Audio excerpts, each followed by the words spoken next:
I think we're all here. It's time to resume the inquiry for the afternoon session. Mr. Cameron, who's it going to be? Mr. Henderson, sir.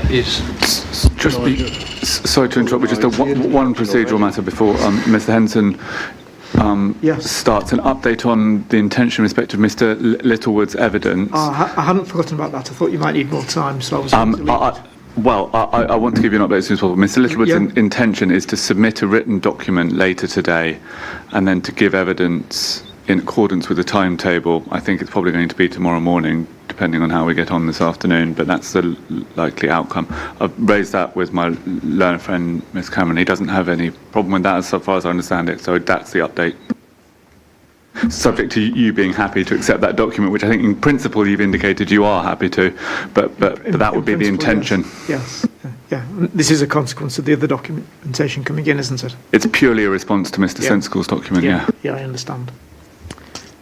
I'm quite content with that, so I can deal with it. We get the note this evening, yes, and we go ahead tomorrow. We make progress. Yes, good. Thanks, Mr. Cameron. Was that it, Mr. Parker? That was it. Thank you. Okay. Right. It is now you, Mr. Henderson. It's all right. Guys, interruption in early. Don't worry. Thank you very much, sir. Use one of them up now. Yeah.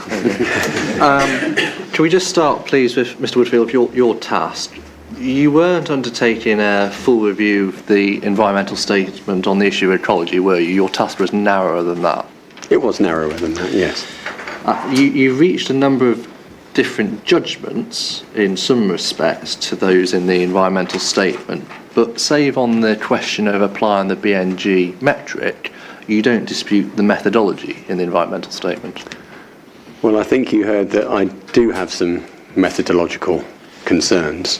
You heard that this morning in relation to the use of terminology, syntax, and what that said about the approach that had been taken to the assessment of significance and whether significant impacts were being properly qualified by reference to there being residual impacts. Fine, residual impacts, we can come to that. Okay. The design process then for the CPPF stream, that's the next topic.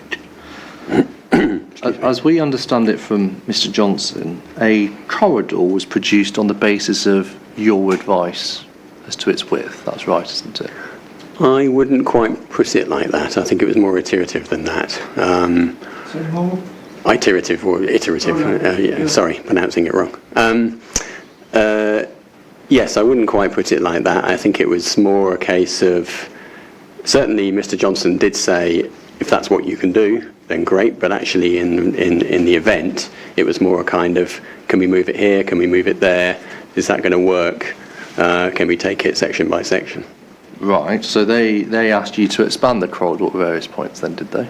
No, it was more a case of, I went and did the survey. As a part of doing that survey, I always had in mind, okay, we need to expand the carriageway by a certain amount.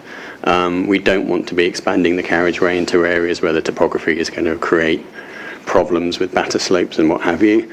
Equally, first and foremost in my mind was always the desire to protect the buffer to Madingley Wood SSI, and also to protect mature trees as far as possible, and also to avoid severance of linear features such as hedgerows running parallel to the road. So, to try and understand then, you say it's iterative. Before Mr. Johnson started his, or before Mr. Johnson instructed civilists to produce the drawings that we have before us, the Appendix F drawings, had you given him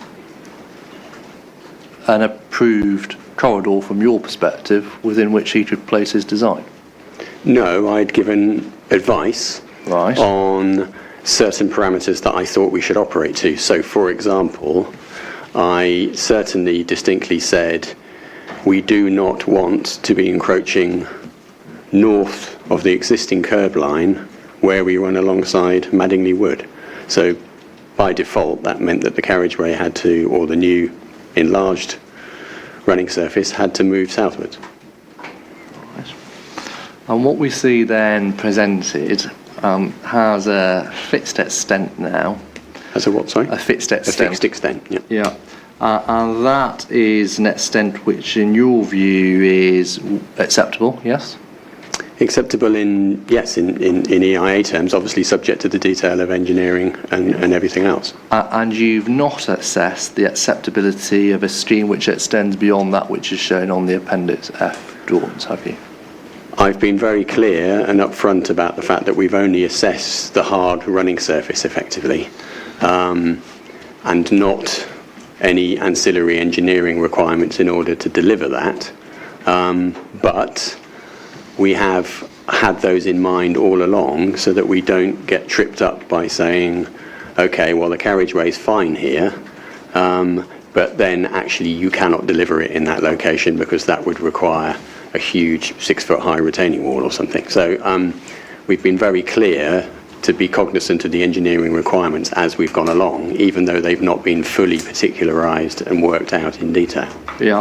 Did you say you only assessed the running surface?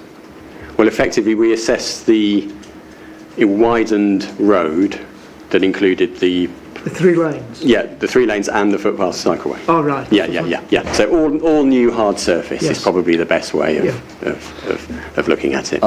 And that assessment is underpinned by the drawings which have been presented to you in Appendix F, yes? Yes, the drawings are the outcome of that process. There were an earlier set of draft drawings which I asked amendments to be made to. Okay. And you, just before we turn to look at that in a bit more detail, 2 preliminary points. You don't have any heritage qualifications, do you? No, heritage wasn't within my remit, no.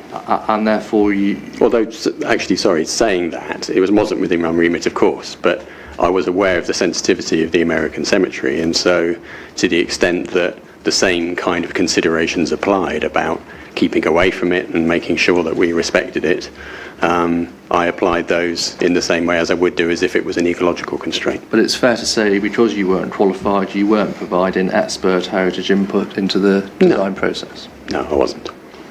Right. Now, in terms of those drawings, can I ask you to turn up, please, Mr. Johnston's proof of evidence in his Appendix F? Johnston's proof of evidence.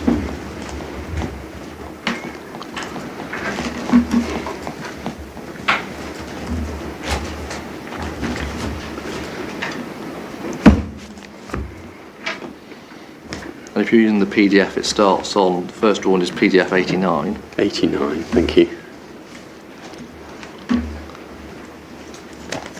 And these are the only drawings. It starts on 89, it runs over a number of pages through to page 94. These were the only engineering drawings provided to us, and I assume therefore they were the only engineering drawings provided to you, correct? No, as I said earlier on, there was an earlier draft. Right. But of the stream that's now presented, Yes, these were the only engineering drawings that you've seen. yes. Right. These were the outcome of that process, yes. And save in respect of the sections, we get 3 sections on page 94. Other than the respect of those sections, everything else was presented to you in 2D, correct? Yes, I primarily worked in 2D, yes. Yeah. Although on the site, obviously, I was working in 3D. So I understand that, but so if we take, for example, if you go to your proof of evidence, please, look at your paragraph 5.4.6, which is on your internal 31.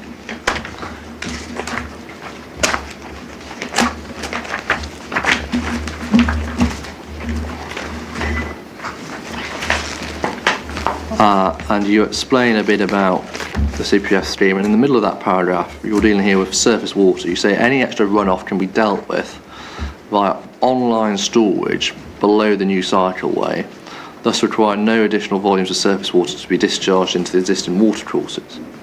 Now, in respect of that storage below the new cycleway, it's not shown on these drawings that we have, and therefore you weren't given any drawings to inform your assessment of that. No, it was talking about an in-principle solution. In principle. So you don't, for example, know what depth might be required. No one's ever given you a drawing to show the engineering solution and the depth it would go to deliver that solution, have they? But you need to remember that that sentence starts with any extra runoff.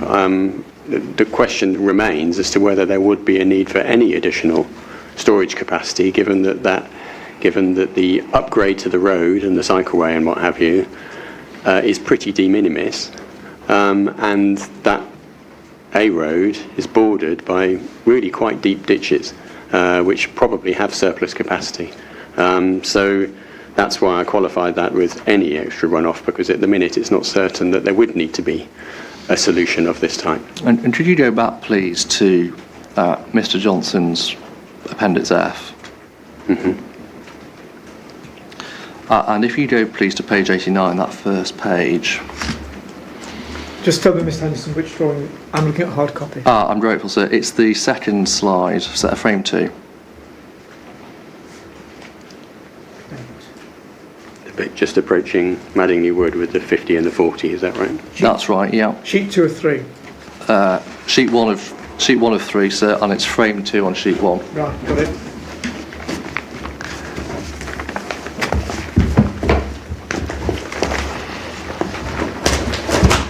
And you've got on that cross-section AA, do you see that?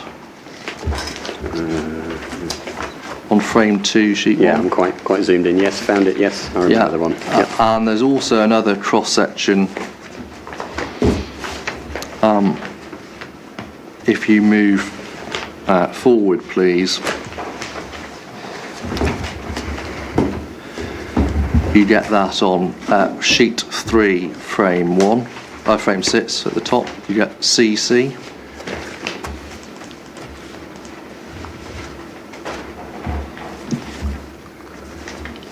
CC, not BB, no. CC, yes. Yeah, and that's the cross-section for the bridge. And then there's one interim one, which is BB on the previous page. Yes. So they're the 3 cross-sections. Yeah. Can I ask you to turn to look at those as they're presented now, please. This is on the proposed cross-sections plan. It'll be your PDF, page 94. Same document, yeah? Yes. Yeah. And can I ask you to look firstly at section AA? So this is the first one near to the triple SI. Yeah. And we get the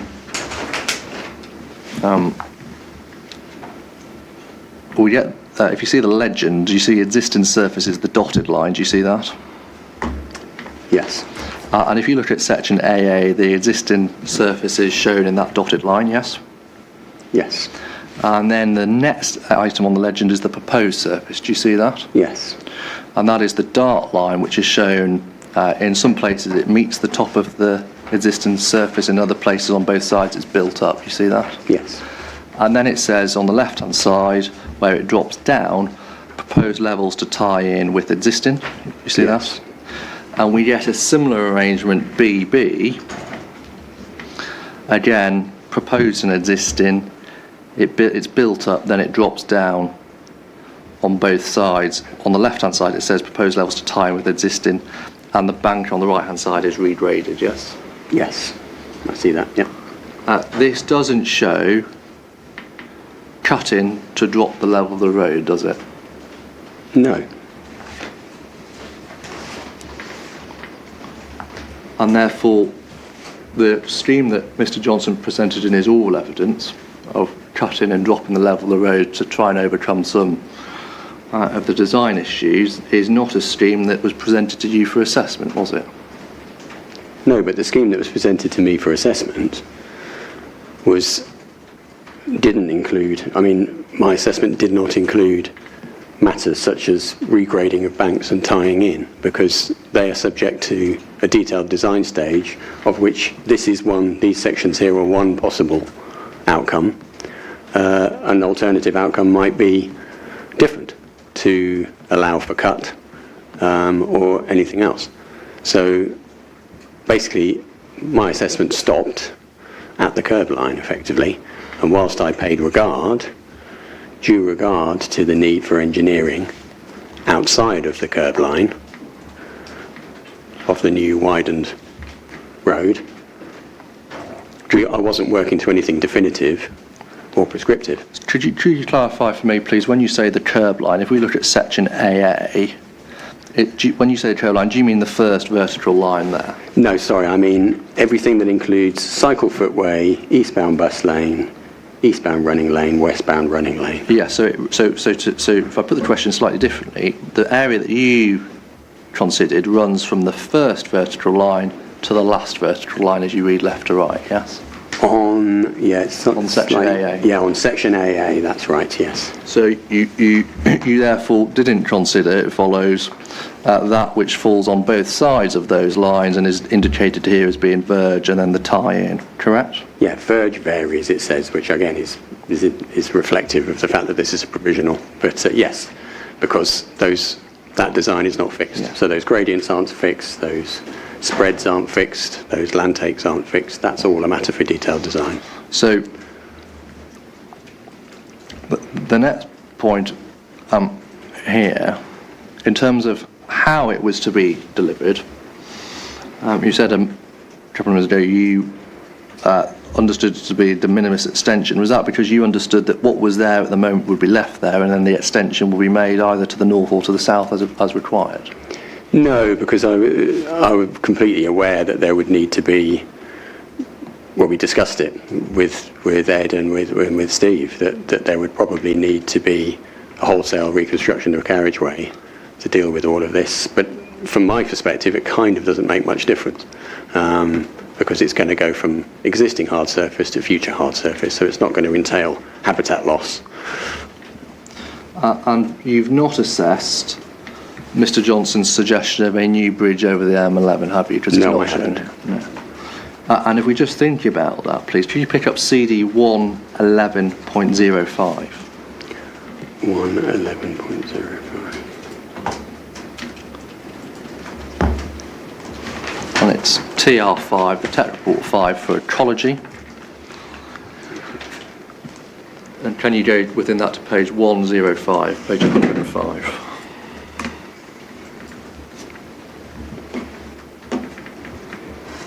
Just give me a moment, Mr. Henderson. Yes, of course.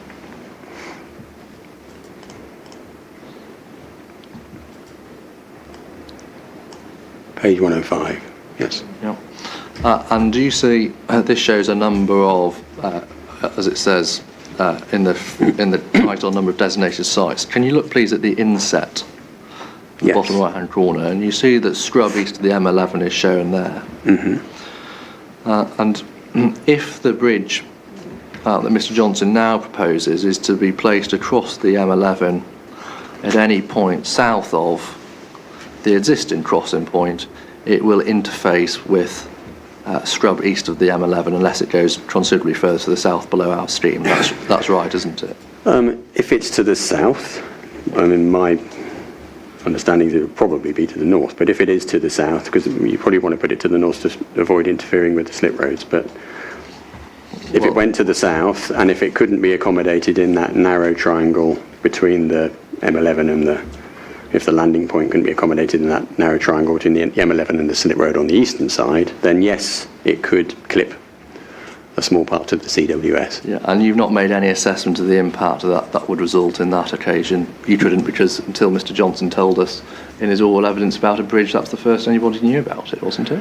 Well, since arriving here yesterday, I did go and have a look at the northern side. I freely confess I haven't had a look at the southern side. I've assumed it would go on the northern side, and on the northern side I've satisfied myself that the impacts would be relatively minor in the scheme of things. And that's evidence you backfilled in the last 24 hours? Well, I wouldn't have had any other opportunity to do it, because that's emerged out of your cross-examination of Mr. Johnson. Yeah. Fine. Well, you've looked at the north side, not the south side, and I can't ask you anything further in that regard. You've made your position clear. That's then, firstly in respect of our scheme,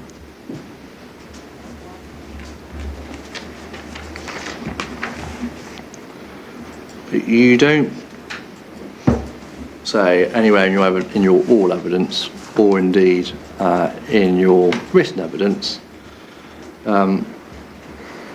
what your view is on the application of Regulation 63 of the Habitats Regs to our scheme. You don't reach any overall conclusion on whether or not there would be an adverse effect on integrity in respect of our scheme, do you? I don't reach a conclusion, but if you were to push me on it, I would say that I was actually reasonably comfortable that adverse effect on integrity was probably unlikely. It was always probably going to be unlikely. And in that regard, you do not disagree with the position that Natural England have expressed in their document where they say no adverse effect on integrity of the SAC arising from our street. You wouldn't disagree with that? No, I wouldn't disagree with that. I think Natural England maybe have reached that position on incomplete evidence, but I'm not suggesting that they necessarily would reach a different position. I agree with them that there is a likely significant effect, which has been their position, but whether that translates to an adverse effect on integrity, I think they are probably on fairly solid ground concluding that, given the distance to the SAC. And just pick up, please, what they have said, CD 29070, or 027, I think they may not be following letter, but 2907. It's their email. Yes.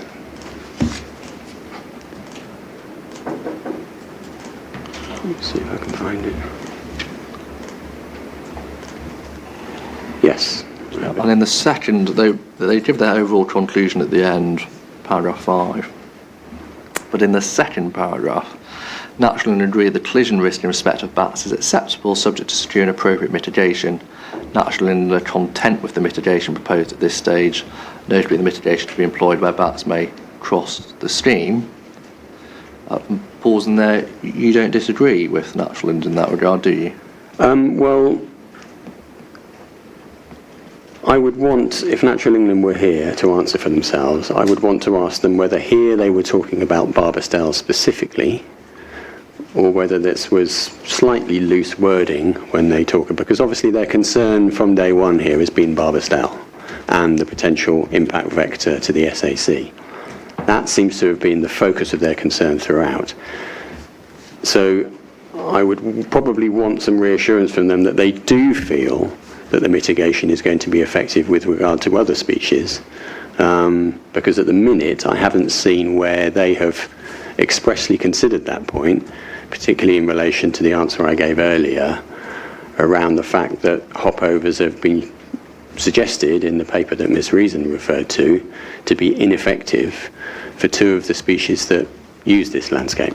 Yeah, to be clear, your concern as expressed today is not Barbastelle's, that's an agreed point. Your concern is different.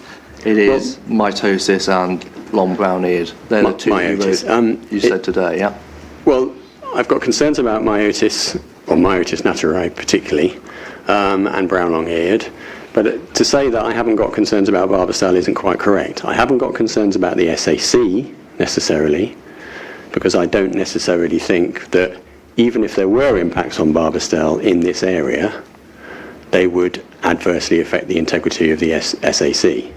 That is a different point from saying I don't believe there would be impacts on Barbastelle in this area. I do believe there would be impacts on Barbastelle in this area on present evidence, partly because, well, I believe there will be impacts in terms of loss of foraging area, and I don't know whether those have been fully assessed. In relation to impacts from collision risk, I do accept that it's relatively low, that risk, and I do accept that the mitigation solution might obviate it. But I don't accept that the mitigation solution is 100% guaranteed to be successful, and therefore there remains a residual risk of impact to Barbastelle bats from both collision and loss of foraging area and fragmentation of commuting corridors. But whatever that residual risk is, it is not one that leads you to reach a conclusion that there'd be an adverse effect on the integrity of the SAC. Not the SAC. Right. So can we just look at your two species of concern in a bit more detail? Pick up Ms. Reason's appendices, please.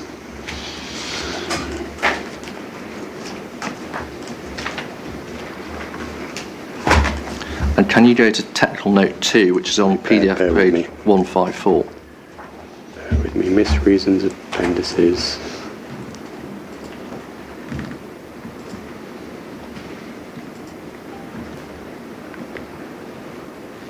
Appendices to her main proof or rebuttal? Correct, yes, to her main proof.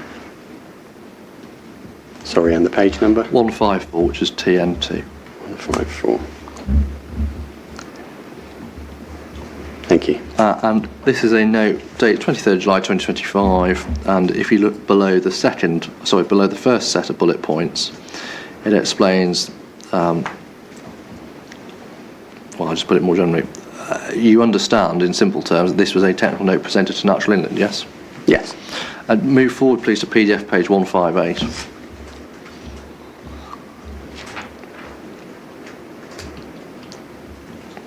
This included Table 1,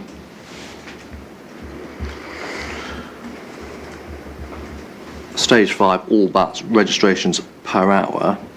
Do you see that? Yes.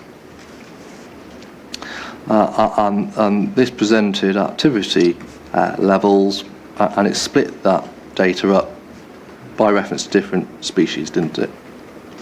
Yes. And obviously the first column is the Barbastelle column, yes? Mm-hmm. But then we also get the Myotis in the second column, Yes. and the brown long-eared bats in the third column, yes? Yes, correct. And when you look at those columns for Myotis and the brown long-eared bats, the activity levels here are low, aren't they? They are, but this is a sample. Only 3 locations are shown there, 6, 7 and 8.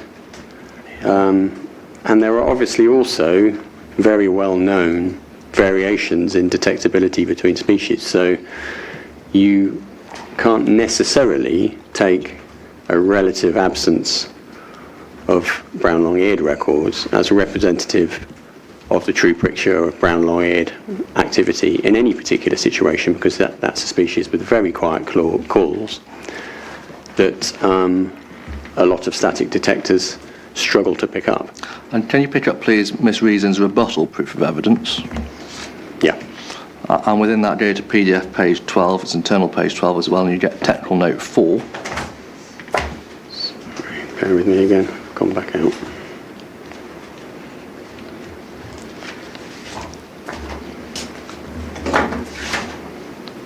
Rebuttal and appendices, page number again, sorry. Yeah, 12, TN4. Yes, TN4.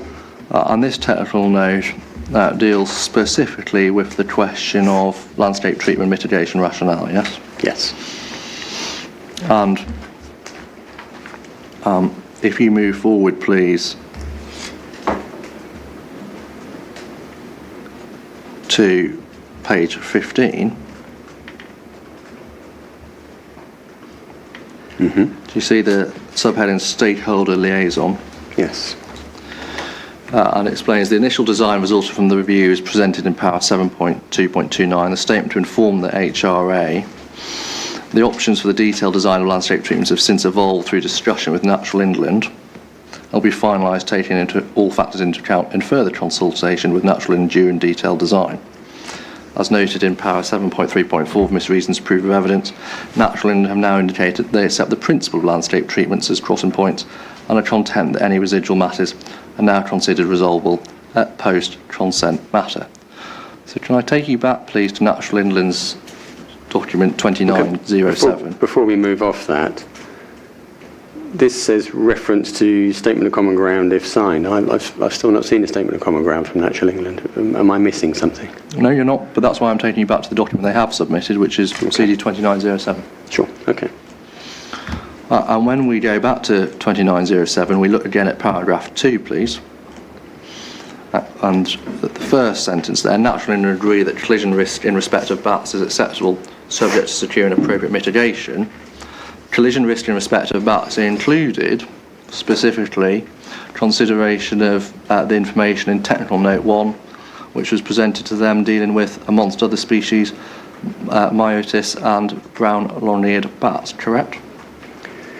Yes, I mean that's a paper trail that suggests that Natural England may be satisfied, but again, to be fully comfortable on the point, I think I would probably like the opportunity to ask Natural England, does this include detailed consideration of brown long-eared and Natura's bat, amongst others? Because that's not absolutely abundantly clear from this, and I still have concerns because of that specific reference in the paper that Ms. Reason rested upon, that hopovers are ineffective probably ineffective for those species. And then when we look at the second sentence, same paragraph, Natural England are content with the mitigation proposed at this stage. We know that that was content, firstly, having seen the information about what the actual activity levels were in TN2, and secondly, having had the discussion with the applicant about the design, as is explained in the paragraph in TN4. That's a conclusion reached in light of both of those matters, isn't it? It would appear so, yes. And therefore, in both respects, that is an assessment of risk and a conclusion on mitigation that included, amongst other matters, consideration of the two species that you've highlighted today, correct? Well, you can draw that conclusion from the fact that they are included in the technical notes. But again, I would probably want to have the comfort of Natural England being here and being able to ask them whether they'd expressly considered the efficacy of hopovers for those two species. And perhaps that's something that's going to be coming in the Statement of Common Ground. I don't know. The other point you raised in respect of your 11th day is the Cambridge Rugby Club and movement near to that location, yeah? Yes. Not something in your proof of evidence, is it? This It concept? is in my proof of evidence. I think I make specific reference to the fact that there was a lot of activity noted in that area. In the specifically near to the rugby club? Yes. Crossing Point 1. Yeah, Is crossing what point it's, one. Crossing Point 1, also known as previously as Hedgerow 3. Yeah. I can find the reference if I do a word search. I can't see CP1 or rugby club, but go on. It wouldn't be called a rugby club necessarily. It probably would have been, well, CP1 should be in there. Not that I can see in your proof of Well, evidence. it's certainly in there, Mr. Henderson. If you want me to spend some time trying to find it, I can certainly do that. Well, let's see if we can short-circuit it this way. We know it's CP1 that we're talking about. Can you go back, please, to Miss Reason's appendices?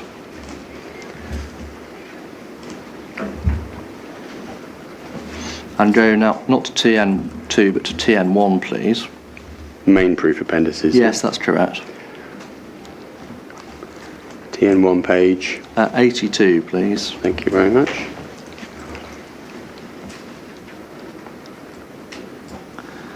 And this is Table 6, Summary of Data and Rationale for Mitigation. Do you see that? Yes. And CP1 is the first row, yes? Yes. Specifically considered as to whether severance mitigation was required. Answer, no. You see that in the 8th column along in the middle. Yes, I see that. Yeah. So I would disagree with that. That was what was presented there. But just to put this in picture, that's what the assessment that was made. And this is another document. If we go back, I should say, to PDF page 64. Same document, yeah. Yes, exactly. It's just the first page of the technical note. Which was presented to Natural England as part of the ongoing liaison with them, yes? Yes, in August this year, yeah. So on this specific point that you raise, it was considered by the applicant, a conclusion of no mitigation was reached. That was presented... Sorry, whereabouts are you in the document? We're on page 64 still. Yes. Yeah, your specific point, which paragraph? CP1, it's not a paragraph, I'm about to put the question to you. We've looked at the paragraphs. We've looked at Table 6. We've looked at CP1. We've looked at the conclusion there. There was part of this note that was submitted to Natural England as part of the ongoing liaison, as we see at the first sentence of paragraph 1.1.1. And Natural England have raised no concerns about the mitigation proposed, or in this case, the absence of mitigation proposed by the applicant, correct?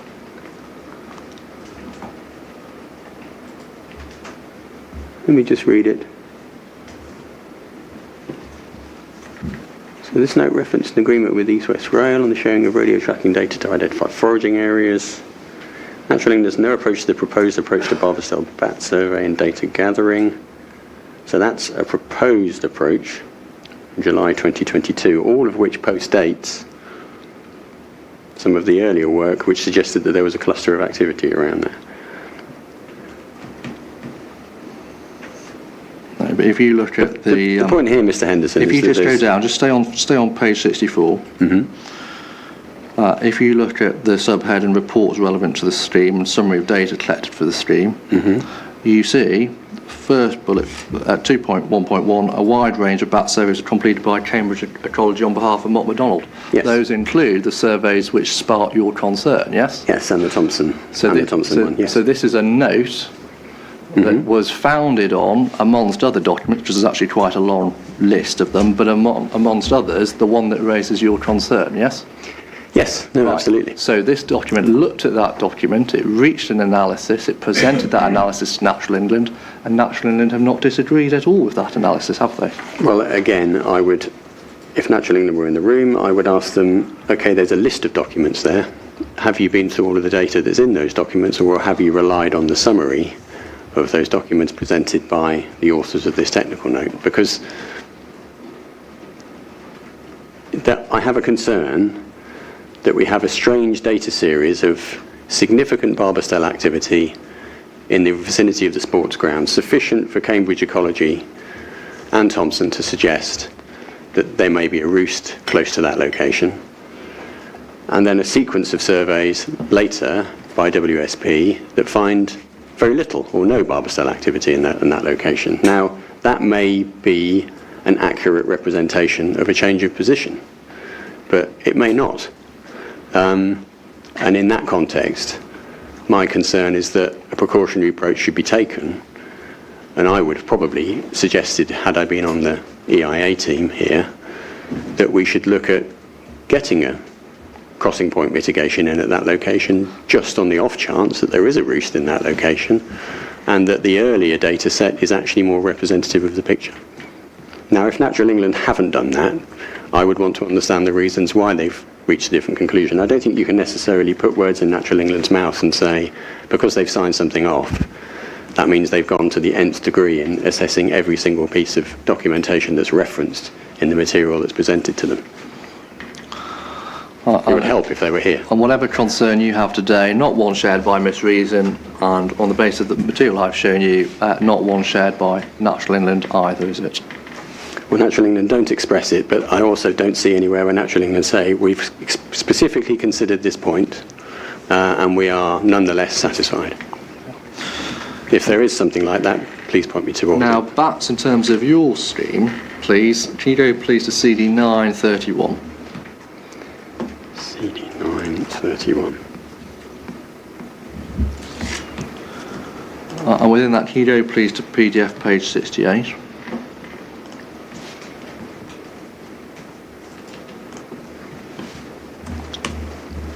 It's a letter dated the 22nd of January 2018 from Natural England. Did you see that? Mm-hmm. It's to Miss Heller at the GCP. Mm-hmm. It's a consultation response from Natural England on the Better Bus Journeys Phase 1 consultation. You see that in the heading? I do. Now, turn over, please, to page 69. We get a discussion of route options A and B at the top, and then route option C below, yes? Mm-hmm. And you understand that route options A and B were online options in the relevant part of the scheme with which you're concerned, yes? I do. And if we start, please, with the first paragraph, it explains that the Triple SI and the sport and habitat of the adjacent 800 weren't on the route plans, and then naturally say options A and B are located in close proximity to the nationally designated site, and proposals could have an adverse impact through direct and indirect effects on the notified features of the ancient woodland. Potential impacts are not considered in the route descriptions. Move on to the next paragraph. Route option A appears to be an online scheme involving widening of the transport corridor to the north. This would bring the road closer to the boundary of Maddenley Wood Triple SI. This option therefore appears to pose the greatest risk of direct and indirect impact to the Triple SI. So pausing there, option A, in Natural England's view, posed both a direct and an indirect impact to the Triple SI, yes? Yes, because that was because the widening was all going to go to the north. Yeah, and let's keep going. The strip of land between the existing road corridor and the Triple SI provides an important habitat buffer which protects the Triple SI from adverse effects associated with the road corridor, including traffic emissions, contamination, noise, light and access. Yes, I agree with all that. You agree with that? Great. Well, that's route option A. Can I ask you to look, please, at the just above route option C, the paragraph there? I think it's the 5th paragraph down. Route option B appears to be an online scheme involving widening of the existing transport corridor to the south. So pause in there, no expansion to the north, correct? Yes. This stream is therefore located slightly further from the boundary of Maddenley Wood SSI than Route A, and should therefore pose less risk of direct impact to the woodland. Nevertheless, our comments and advice related to Route A apply similarly to Route B. So Natural England note that this option, moving south, not moving north, might pose less of a direct impact, but nevertheless, their concern of certainly indirect impacts to the SSI, even when you move south, not north, remains, correct? Yes, you'd have to ask them what specific elements of their advice in the preceding paragraphs they thought would apply to a route option that went to the south.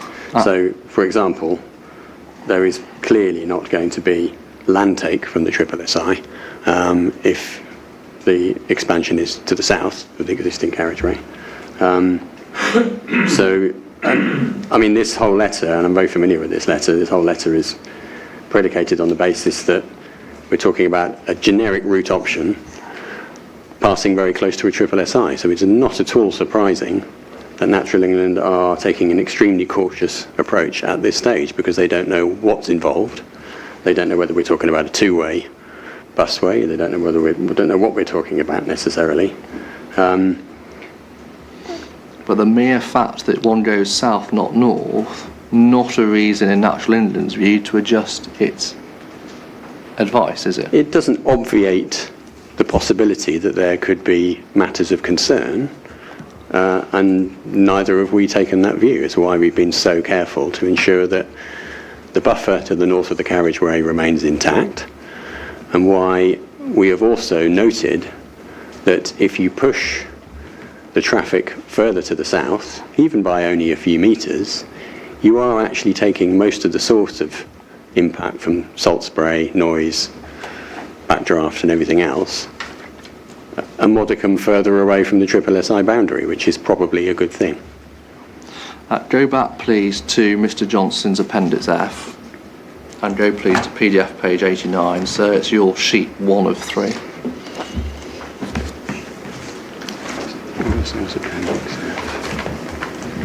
General arrangement balance.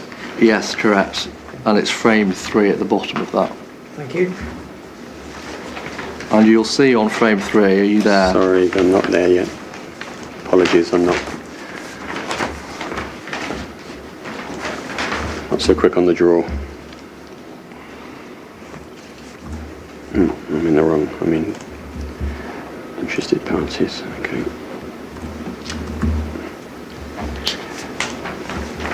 Right. Cross sections or. Right. Frame 3, please, at the bottom. Do you see the entrance to the American Military Cemetery? Sorry, which page is this? It's PDF 89. 89. It's sheet 1, frame 3. Sheet 1, frame 3. Yes, entrance to the American Cemetery. Yeah, I'm there, sorry. Can you move west, please, of the American Cemetery? Yes. If you follow along the U hedge, when the U edge say that again. When the U hedge ends, yes, we get to the woodland, don't we?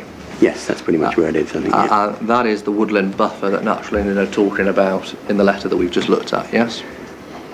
Well, I think actually Natural England talk about a woodland buffer in a more generic sense, but yeah, I'm very happy to accept that this is part of the... It's part of, yeah. I accept it continues, but it starts from here. Yeah, but I also think they mean to the north and to the east and everything else. So, yes, so we're talking about the bit of land between the purple, I'm going to hesitate to say, outer highway boundary, and the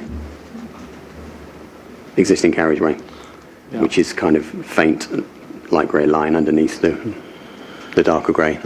Yeah, I'm looking at this this buffer. The tree cover here is shown as clearly overlapping for a portion of the start of the woodland on this part of the carriageway. Yes, by about a metre or less. And in fact, if you go to I deal with this head on in my proof of evidence, as you may recall, in my image shown at page 18 of my proof of evidence. Yeah, but what you give us in that image is you just give us a generic yellow arrow. Well, I think it doesn't take show me. It doesn't take a lot to figure out from the civilistics drawing that we're talking about half the width of a cycleway worth of encroachment, of a narrowed cycleway worth of encroachment into that verge. And so I think my yellow line on that image on page 18 of my proof is really not very far out at all.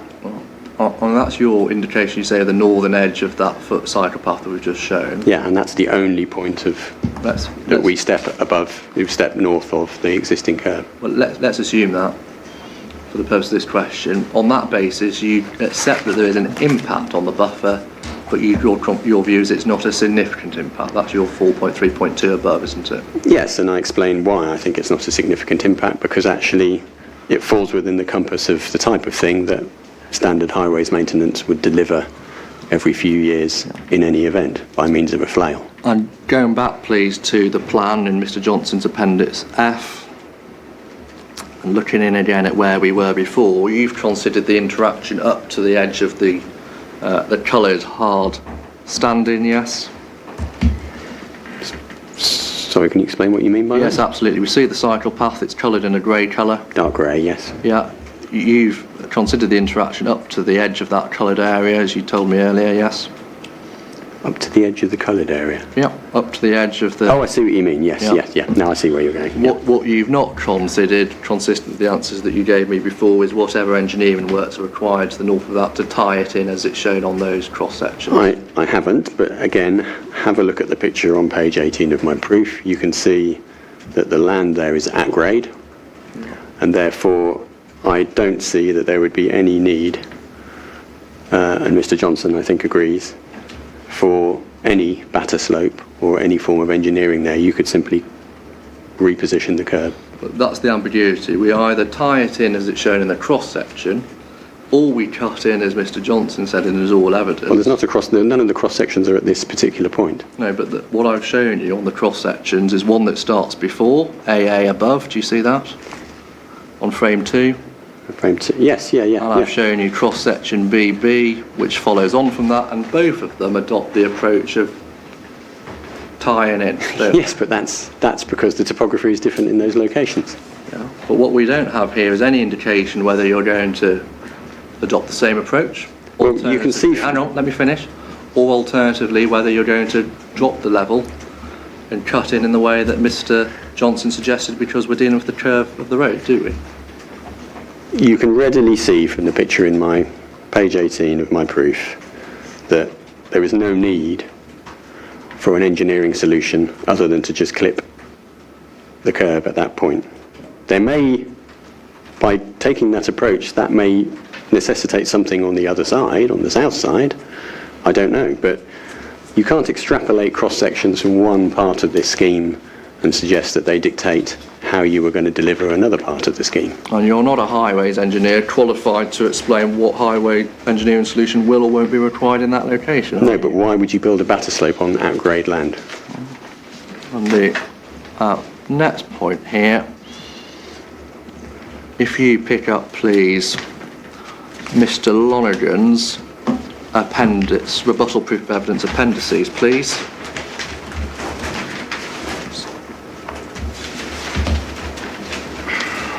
Rebuttal appendices. Rebuttal appendices, please. Thank and you. It's PDF page 30. 30. And on that, you'll see the same drawings reproduced. Yes. Sheet 1, frame 3. Yes. So I just hold on whilst the inspectors get there. I went a bit quickly.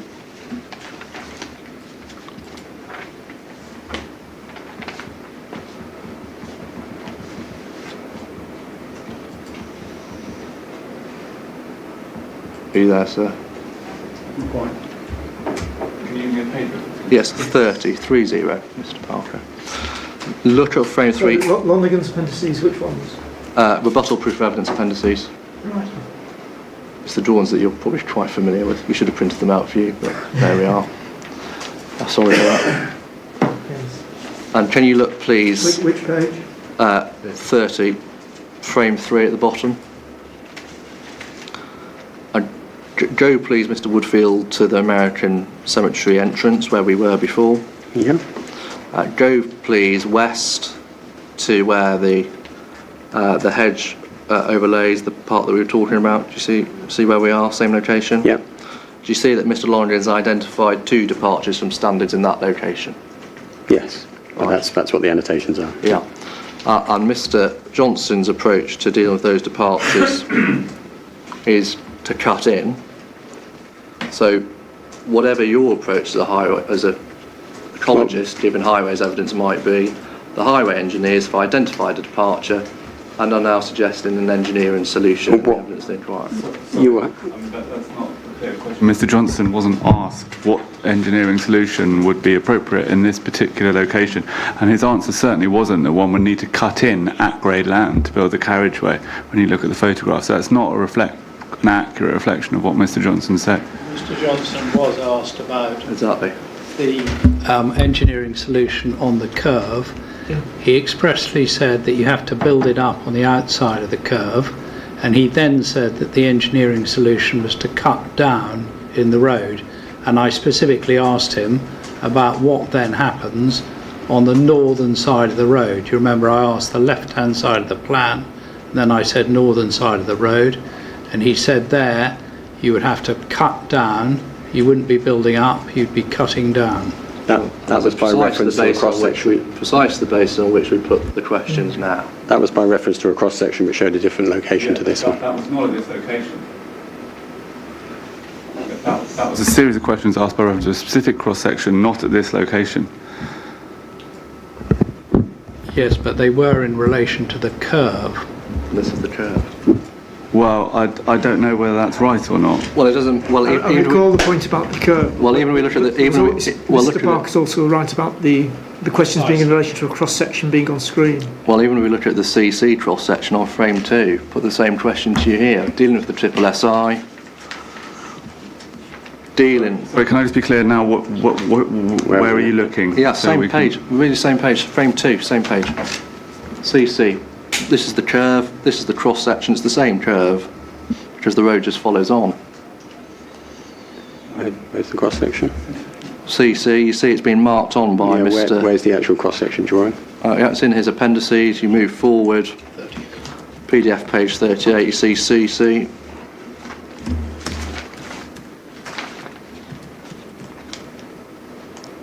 It's at the top. Yes, that was the one you were discussing. Yeah, exactly. So it's a different before Mr. location. Well, I'll put the question to you. Well, It's interesting. well, look at the topography. It's very different. Well, let's have a look though.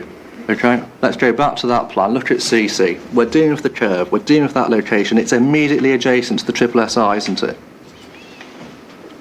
Yes. Right. Yeah, well, and it's immediately adjacent to the Well, vulnerable. it's not actually. It's got a buffer in between, but And yes. it's immediately adjacent to the vulnerable buffer, isn't It's it? adjacent to the buffer, yes, Yeah. not immediately Right. adjacent to the triple SI. So, next to the vulnerable buffer, at location CC on the same curve, Mr. Johnson's evidence is you're going to cut in. Yes? Not assessed by you in your appraisal, is it? Because you stop at the hard line, you don't do anything further in 3D, either within or beyond, correct? Well, you'd have to put that question to Mr. Johnson as to whether by cutting in you would have to encroach any further north than the curve, because I'm not convinced that you would need to. You might need to fractionally move the whole carriageway half a metre or something further to the south to accommodate the cut slope. So you're giving a different highways solution here, you're saying half a metre to the south. Well, I'm reflecting exactly what Mr. Johnson said in response to your questions about this cross-section, which is that what's shown here is one of any number of solutions, and probably not the one that anybody realistically would take, because this involves very significant building up of levels, where cutting provides an alternative that wouldn't require a 1 in 3 slope on the north side. Yeah. Cut-in, for which no plans have been provided to you, correct? Well, is it really our job to design this scheme to the full extent? If you're going to run if you're going to run an alternative, you've got to show it's deliverable. I'm not going to ask you about all the safety points, but I'm going to ask you about the ecology points. Deliverability in ecology terms, that includes, very obviously, the interaction of the triple SI. So absolutely, evidential burden lies on you on this point. So we've got to fully design the scheme. No, you've got to show acceptability by reference to triple SI in this location with the vulnerable buffer, with the cutting in, not shown on your plans, not assessed by you. And the short point is you can't show that acceptability because you've not looked at it. And the first time we heard about cutting in was in Mr. Johnson's evidence. Correct. Well, that's because these cross-sections were... But that was the first time he'd seen these. I think it was the first time he'd had an opportunity to respond to these, and we discussed them, and we said, well, that's ridiculous to build the levels up that much. All that does is it guarantees that you step outside of the highway boundary on the southern side, and it's almost a contrived way of reaching that conclusion. There's a much more sensible engineering solution, and I'm sure Mr. Johnson, I didn't watch all of his evidence, but I'm sure he gave you sensible answers as to how there would be a highway solution that didn't involve further encroachments to the north of the curb line, which is exactly the stipulation that I fed back that we needed to achieve. And his suggestion of cutting is not one that you've considered in your ecological appraisal, is it? We discussed it, and I considered it in the context of that, and I have no problem with it. And I'm not going to see any of that discussion or any of the instructions he gave to you as the extent of the cutting or anything like that in your proof of evidence. Because we haven't designed it to that extent yet. No, so I can't We're talking about principles. So I can't test you on the discussion you say you did or you didn't have, Mr. You can test me as much as you like. You want to talk to me about tree roots, or you want to talk to me about what exactly is the concern here? Well, the concern is we don't know how much you're going to cut. We don't know whether that's going to impact the tree roots. We don't know what the extent of overhang you're going to prune back. We don't know anything about it. I think what we do You've not know, presented anything, what we do know is that I have fed back that should be a hard line that the engineering should not cross. And Mr. Johnson has said we can do that. And he's given you answers to that effect. Now, in respect of your conclusion of, you say no significant effect, purpose of, no like significant effect for the purpose of Reg 63 on the SAC, having regard to the triple SI, we don't have from you anything that is equivalent to a screening assessment or anything like that, do we? We've just got your conclusion, paragraph 4.3.2. I think I do say somewhere that I would expect if the CPPF scheme went through the screening process that it would come out as no likely significant effect. Yeah, you do say So that. No likely significant effect in habitats regulations terms. Sorry, sir.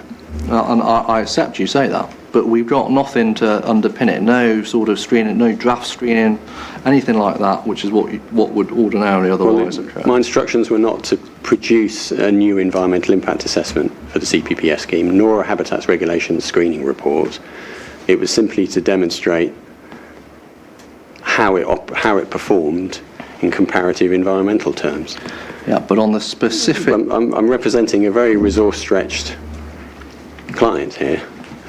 We don't have the resources of GCP, and we had relatively little time. But it's helpful for you to clarify, no HR screening, you weren't instructed to produce one. So when I see your conclusion, for example, well, you've just explained it, your conclusion of no significant effect, we don't get any written either draft screening or anything like that to underpin that. You just get the headline conclusion. You don't get an all-singing, all-dancing HRA screening report, if that's what you mean. But clearly, I'm using the same data set as is in front of this inquiry. And I've done more HRAs than I care to remember. And I think I can probably hazard a guess, a reasonably comfortable guess, as to what the conclusion is going to be based on that data set. And that's the same data reviewed by Natural England for a scheme further away, for which they consider... Back in 2018. I don't, but for which they consider light significant effects, and they made us go through the AA.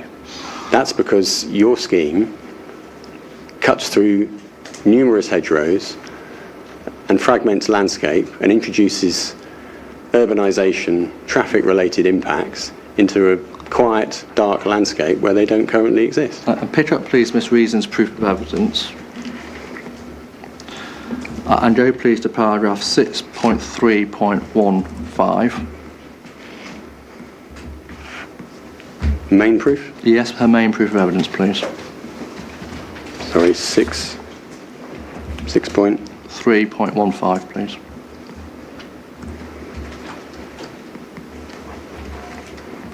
Yeah, I'm there.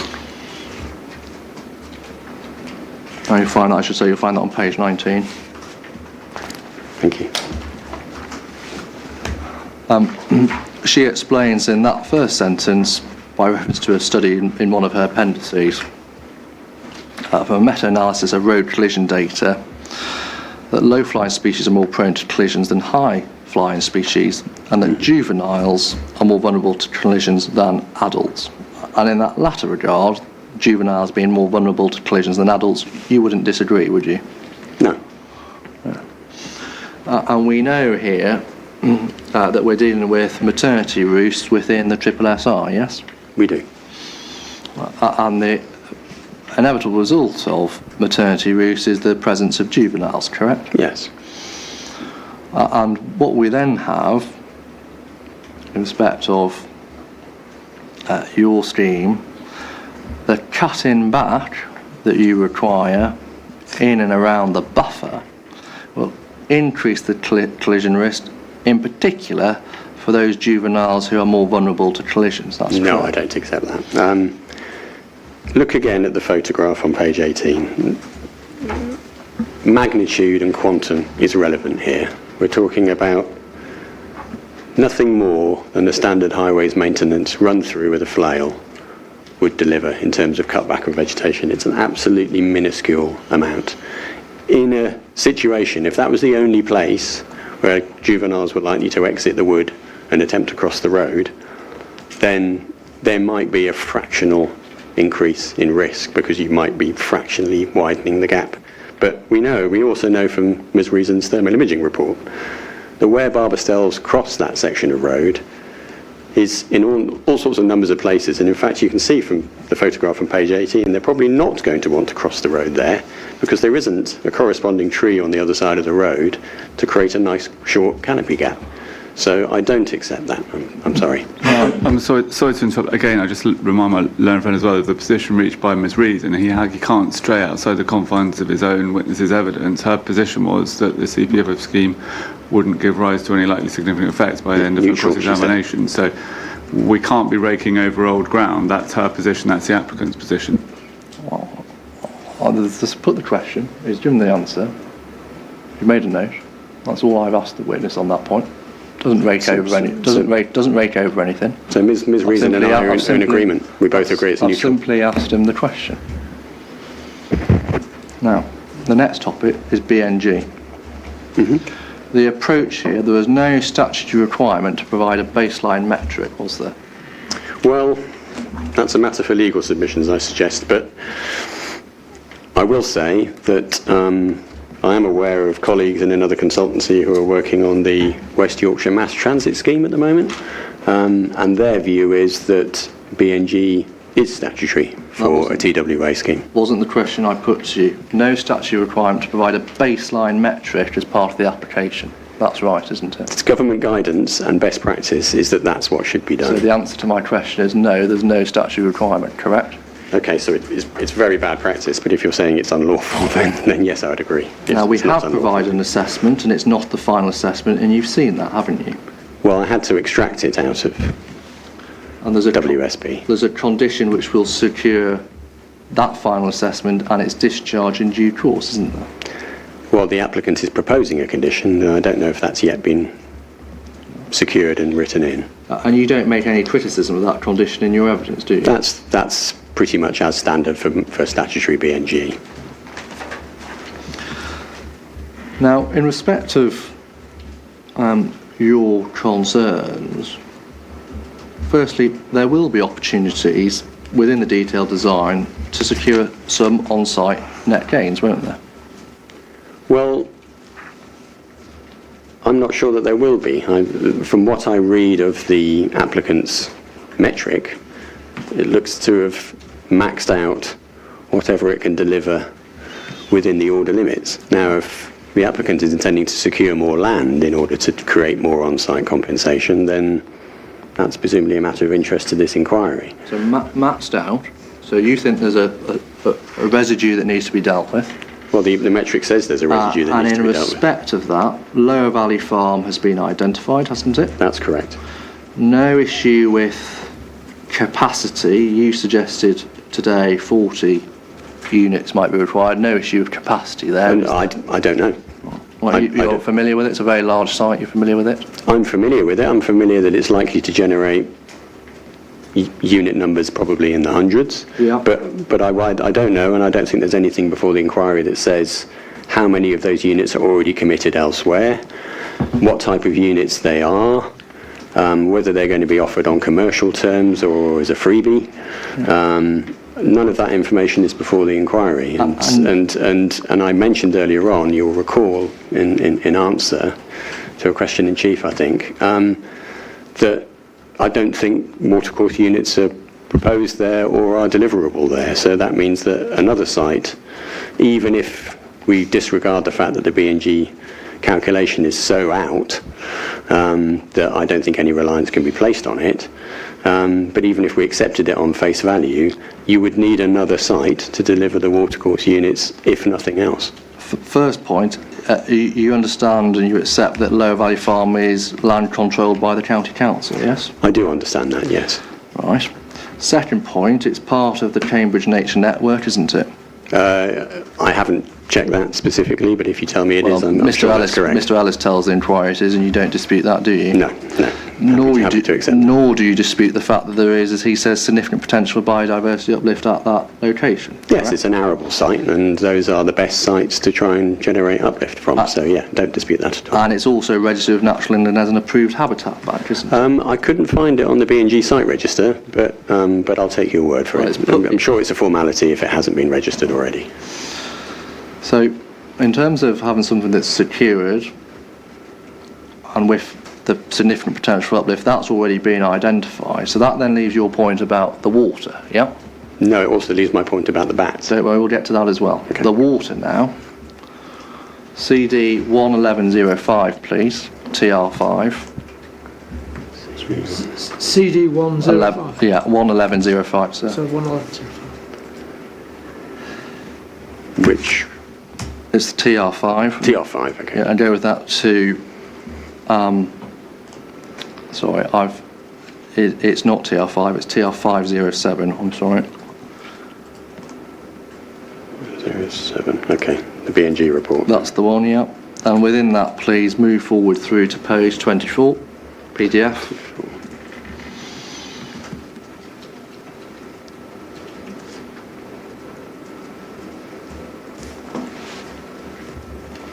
And this deals with... Sorry, could you just hold on? Yes, of course. It's taking ages to load.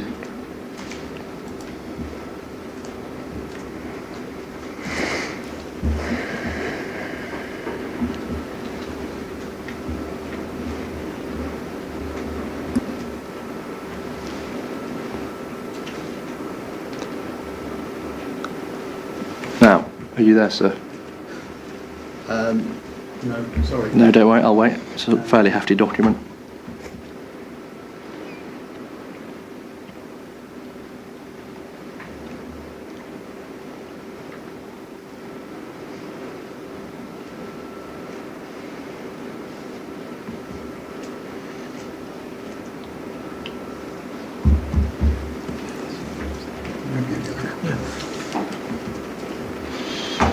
Okay, Mr. Anderson. Yeah, and 2.6.1 on PDF page 24 is under the subtitle Limitations and Assumptions. You see that? Yes, I do. Deals with water course module, and the river condition assessment has not been included. The focus is on terrestrial habitats, but it provides this further information. 2 water courses are located within and adjacent to the boundary of the proposed stream, Callowbrook and Binbrook, and that's right, isn't it? That's correct. Yeah, I didn't know the other one was called Callowbrook, but Yeah, and impact... actually, arguably, other watercourses are affected because unless Callowbrook includes the wet ditch at the eastern end of Coton Orchard, which arguably falls within the watercourse unit's purview, it may not be the totality of the watercourse units. Impacts to these watercourses are considered minor, with proposed works likely to result in improvements to the riparian zones of each watercourse. Pausing there, you don't disagree, do you? Well, I haven't seen any evidence as to what improvements. So in terms of the starting point, we're going to have minor works with the potential for, well, in fact, not just the potential, but likely potential for improvements. So that's the starting point for when we come to consider your issue, yes? Well, I would query the absence of detail there. For me to take a view on whether I agree that they are likely to result in improvements, I would need to see a lot more detail than is in that paragraph. Because what this read fairly suggests is, one, the need might not arise at all, and two, if it does arise, it will only be as a result of... Where does it say the need might not arise at all? It's likely to result in improvements to the riparian zones. Where does it say that need might not arise at all, Mr Henderson? Well, that follows inevitably. One option is it might not arise because it will have improvements. Where does it say that? Second sentence, that's the fair reading of that, isn't it? No, but the works... No, that's not correct, because if you apply B&G to this situation, the works would be an impact, would need to be quantified, and if the proposed works outweighed them, then you would end up with a positive B&G score. But without seeing that process work through, I don't know whether this locus of impact would be able to, excuse the term, wash its own face, or whether it would require off-site watercourse units. And if there aren't improvements there, contrary to what it says there, then the magnitude of the impact that we're dealing with for the purposes of any BNG is minor, isn't it? In terms of numbers of watercourse units, it might be a very few watercourse units. It might be 1s, 2s, 3s, but as I said to you earlier, watercourse units are the most problematic to deliver off-site, and for that reason they are the most expensive. And now bats, please.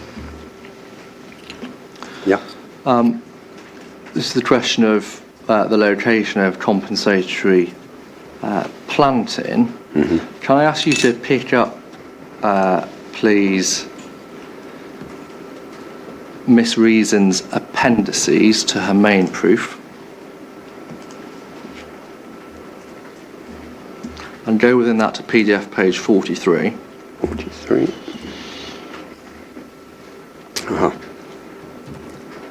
And what we get on PDF page 43 is a slide, and to put this in context, this is one of those slides that was presented to Natural England as part of the liaison. Are you there, sir? Sorry, I see you're clicking away. Page 43, is it? Yes, that's right. And it's called Barbastell Habitat Assessment.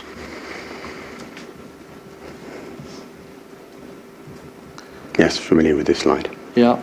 And on that slide, we get two pre- and post-development habitat maps on the right-hand side, don't we? We do. And we get the table that goes with it. Mm-hmm. In terms of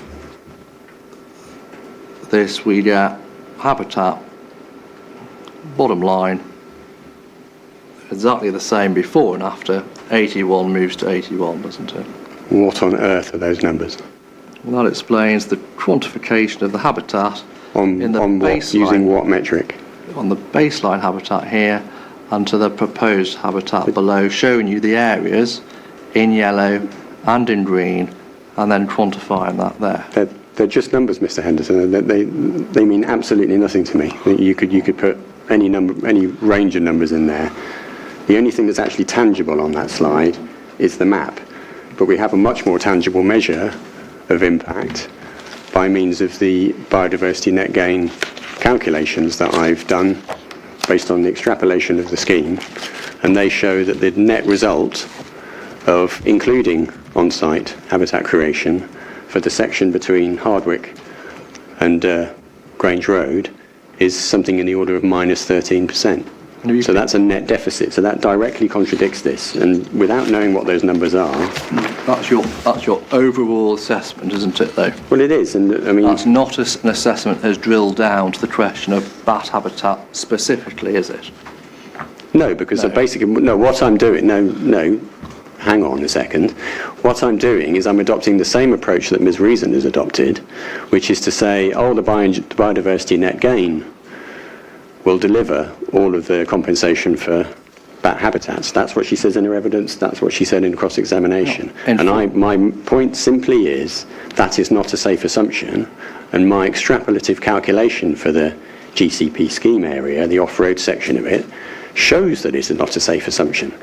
And Ms. Reason suggests that it's all dealt with because there will be compensation. And I have pointed out that the only place where that compensation is going to be delivered is outside the area where it's of any relevance to Barbastells. Well, her conclusion's informed by, amongst other things, this direct this direct comparison of the before and post-development habitats for Barbastells, isn't it? Of utterly meaningless. I mean, if you're quite happy to learn what these figures mean, and for you to tell me, and for you to inform the inspectors what these figures mean, but you might as well just It's hectares. You might as well put baseline A, post-development B. It's hectares, 81 hectares to 81 hectares. There we go. Well, that's a quantitative amount of habitat change. Yeah. If you apply BNG calculations to it in terms of quality, you come up with my result, which is minus 13%. Well, that's not the point. The point is No, it is here. the point. Hang on, let me finish. Let me give you the point. The point is here, within the stream boundaries, a specific assessment of the Barbastell habitat has been undertaken, not relying on placing Barbastell habitat off-site. You understand that? I don't know how you can get to that conclusion from that slide. Because that is what is shown in the plans and in the table there. So these are hectares, aren't they? Yep. So it's 81 hectares for the scheme. So 81. what is... Of the habitat that's provided. I'm sorry, I would need an awful lot more information. And maybe it's in the redacted slide previously. I mean, there's an awful lot of redactions in Ms. Reason's evidence, but... Pick up the plan, CD 11401, and sir, these are the deemed planning drawings which you'll have in hard copy. See, Yeah, CD 11401. CD 11401. And can you go to sheet 5 in that? And I don't have the PDF, but we'll give you the PDF in a moment.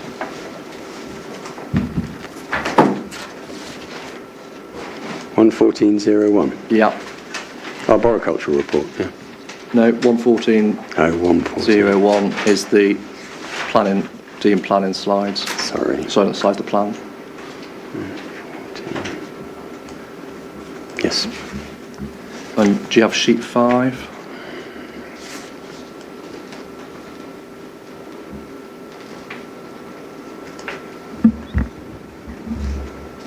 Give me the PDF page. I think when you open the electronic, are you looking at a plan? Yeah, I've got the plan, yeah. Yeah, I don't. Like When you open the electronic shake it document, through. there aren't the plans in the electronic document. Okay, hang on, let's try and make sure you've got, because we're all working on hard copy, so let's make sure you've got you don't have hard copy plans, no? No. No, the PDF version is a 28-page PDF document.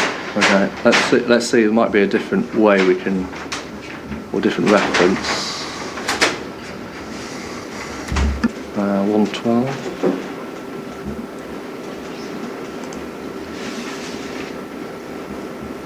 No, that's not going to show you. Try 11604. Ah, okay. Does that help? And you need to move forward. I don't have a PDF number for you, but it's sheet 5. Hang on, I'll tell you the PDF.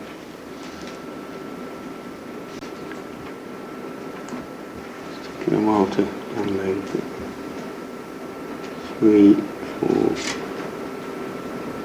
5. Yeah, are you there, sheet 5? And this shows, just to put it in context, we've got the stream, obviously, if the red line, you understand that? Yep. The order limits, yeah. Yeah, Proposed order order limits. yeah. And we have here the creation of Basin 2, do you see that? Yes. And that is shown there, and it includes marginal and aquatic planting in the blue dots, yes? Yes. Includes native woodland planting, yes? Yes. And it also includes tree planting around, in particular around Basin 02A on the right-hand side, yeah? Yes. And all of that planting which is proposed is new planting which will deliver some appropriate habitat for the bats, correct? In time, and if it's successful, but the question is whether it adequately compensates for losses, so you'd have to determine what was there in the baseline and do a calculation as to what's lost and what's gained.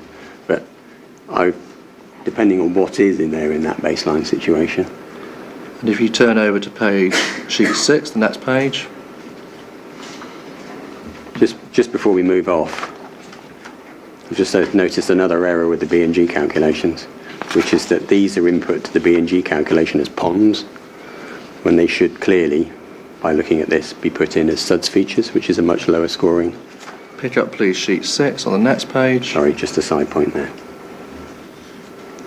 Again, see pond 08, shown marked. Right. Yes. It's next to the park and ride, yeah? Yep. Marginal and aquatic planting again, yes? Yeah. Ms Hanson, just give us the reference again. Yes, sheet 6, so it's the next sheet over if you just turn over the page. Oh, sorry, not well, it's a bit more difficult for you, but...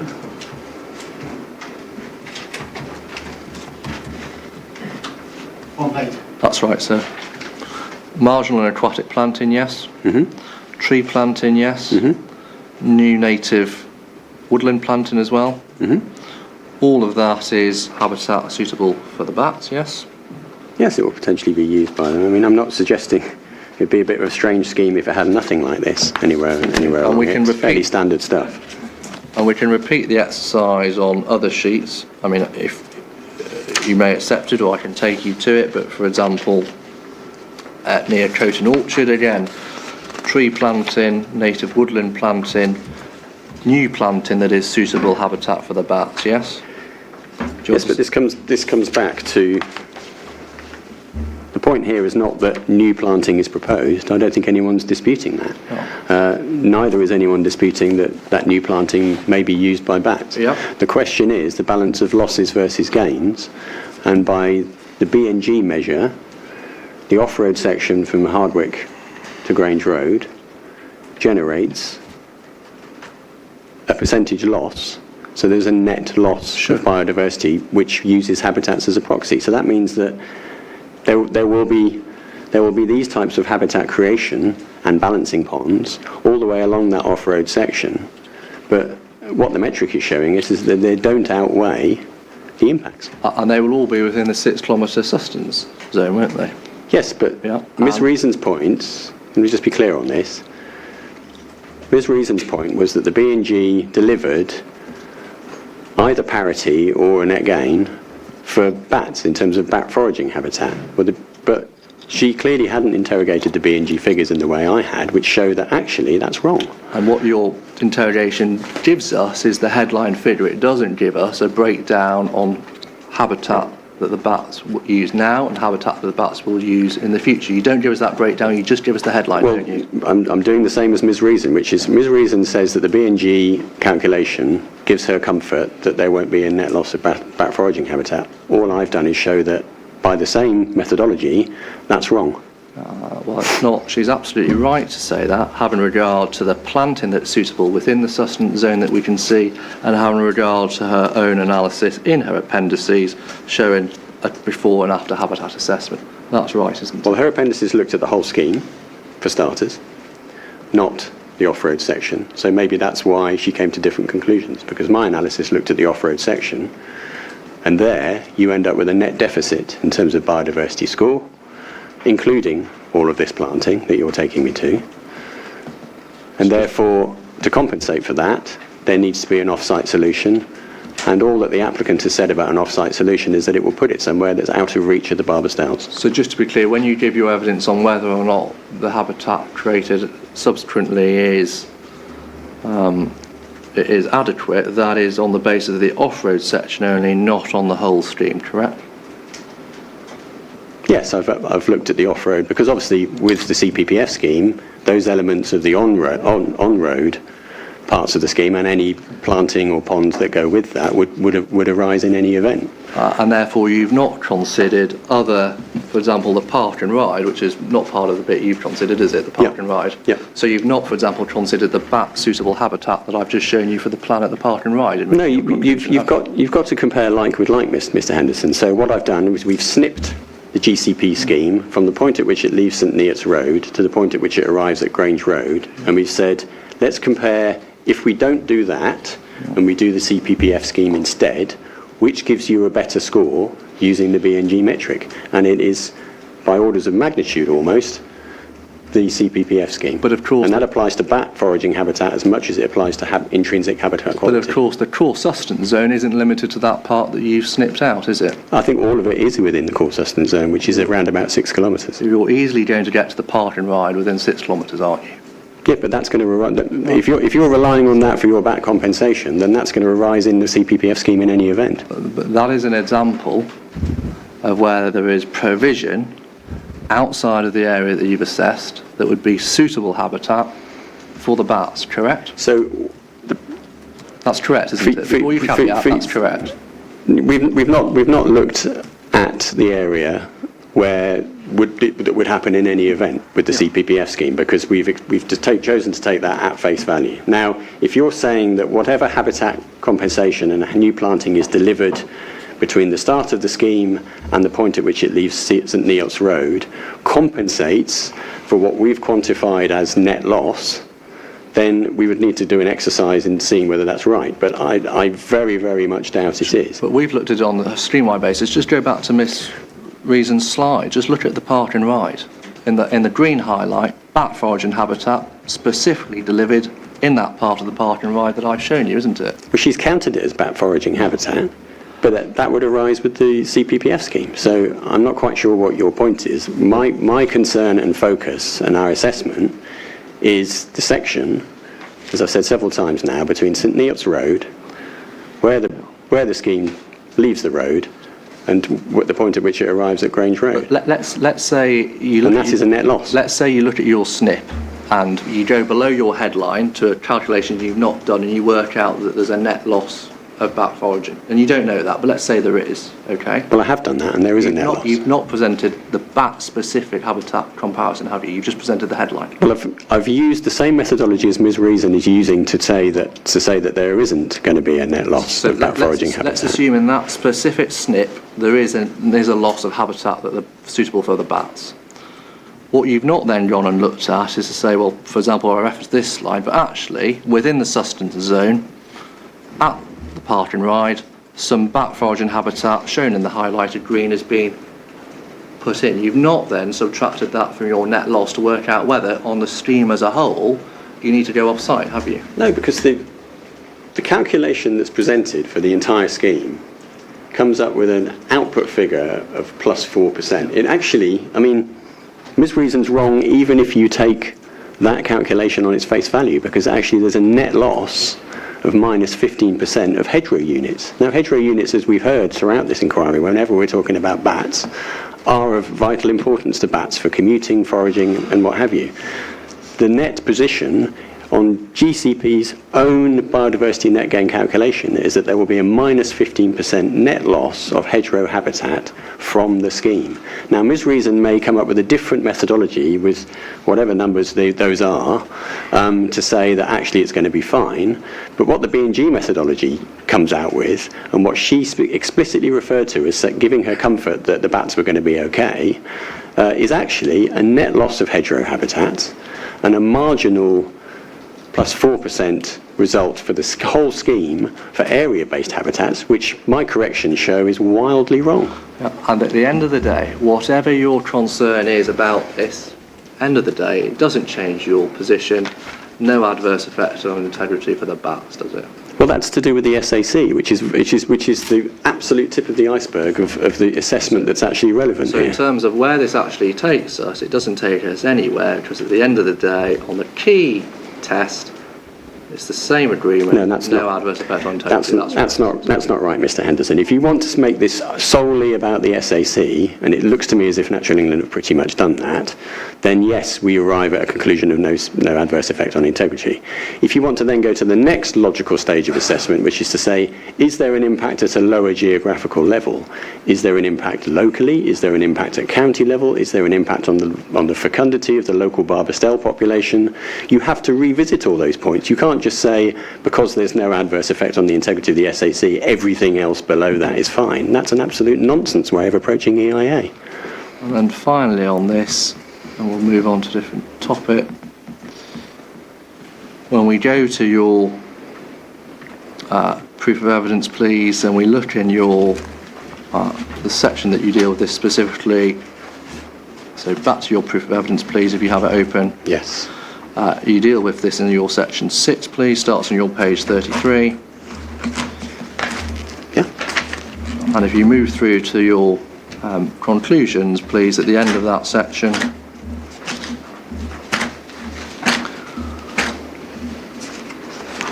At the end of the Barbastell section or the end of the whole section? No, at the end of the Barbastell section, your 6.1.14, your Yep. page 40. The conclusion you give to the inspectors is simply this: the CPF scheme should be preferred on the basis of its lower inherent risk to Barbastell. At the end of the day, that's where we get to, even on your approach, isn't it? On the specific point of Barbastell? Yeah.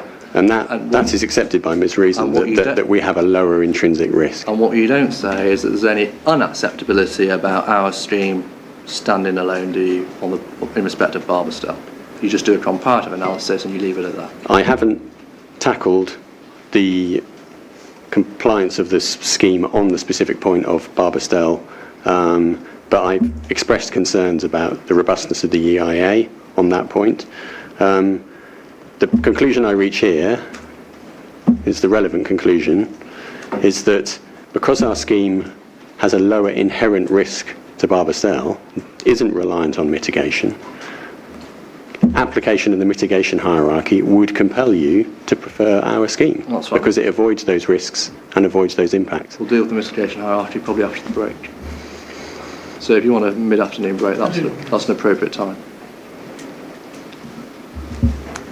Thanks, Mr. Henderson. Yes. How much longer do you think you've got for questions, Mr. Henderson? About halfway, sir, so we'll get finished today. Oh, yes. Right, 10-minute break then. Back at for the inquiry to resume at 20 to 4, please.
to the issue of coat and orchard.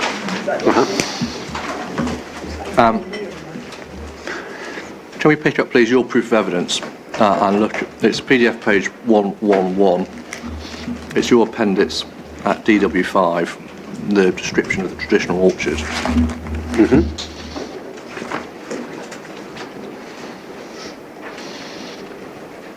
And on that first page, it's PDF 110, traditional orchards description, definition and extent. The first paragraph tells us that habitat structure, rather than vegetation type, topography or... Is the appendix? Yeah, DW5, sir, DW5. and it's the first main page of that.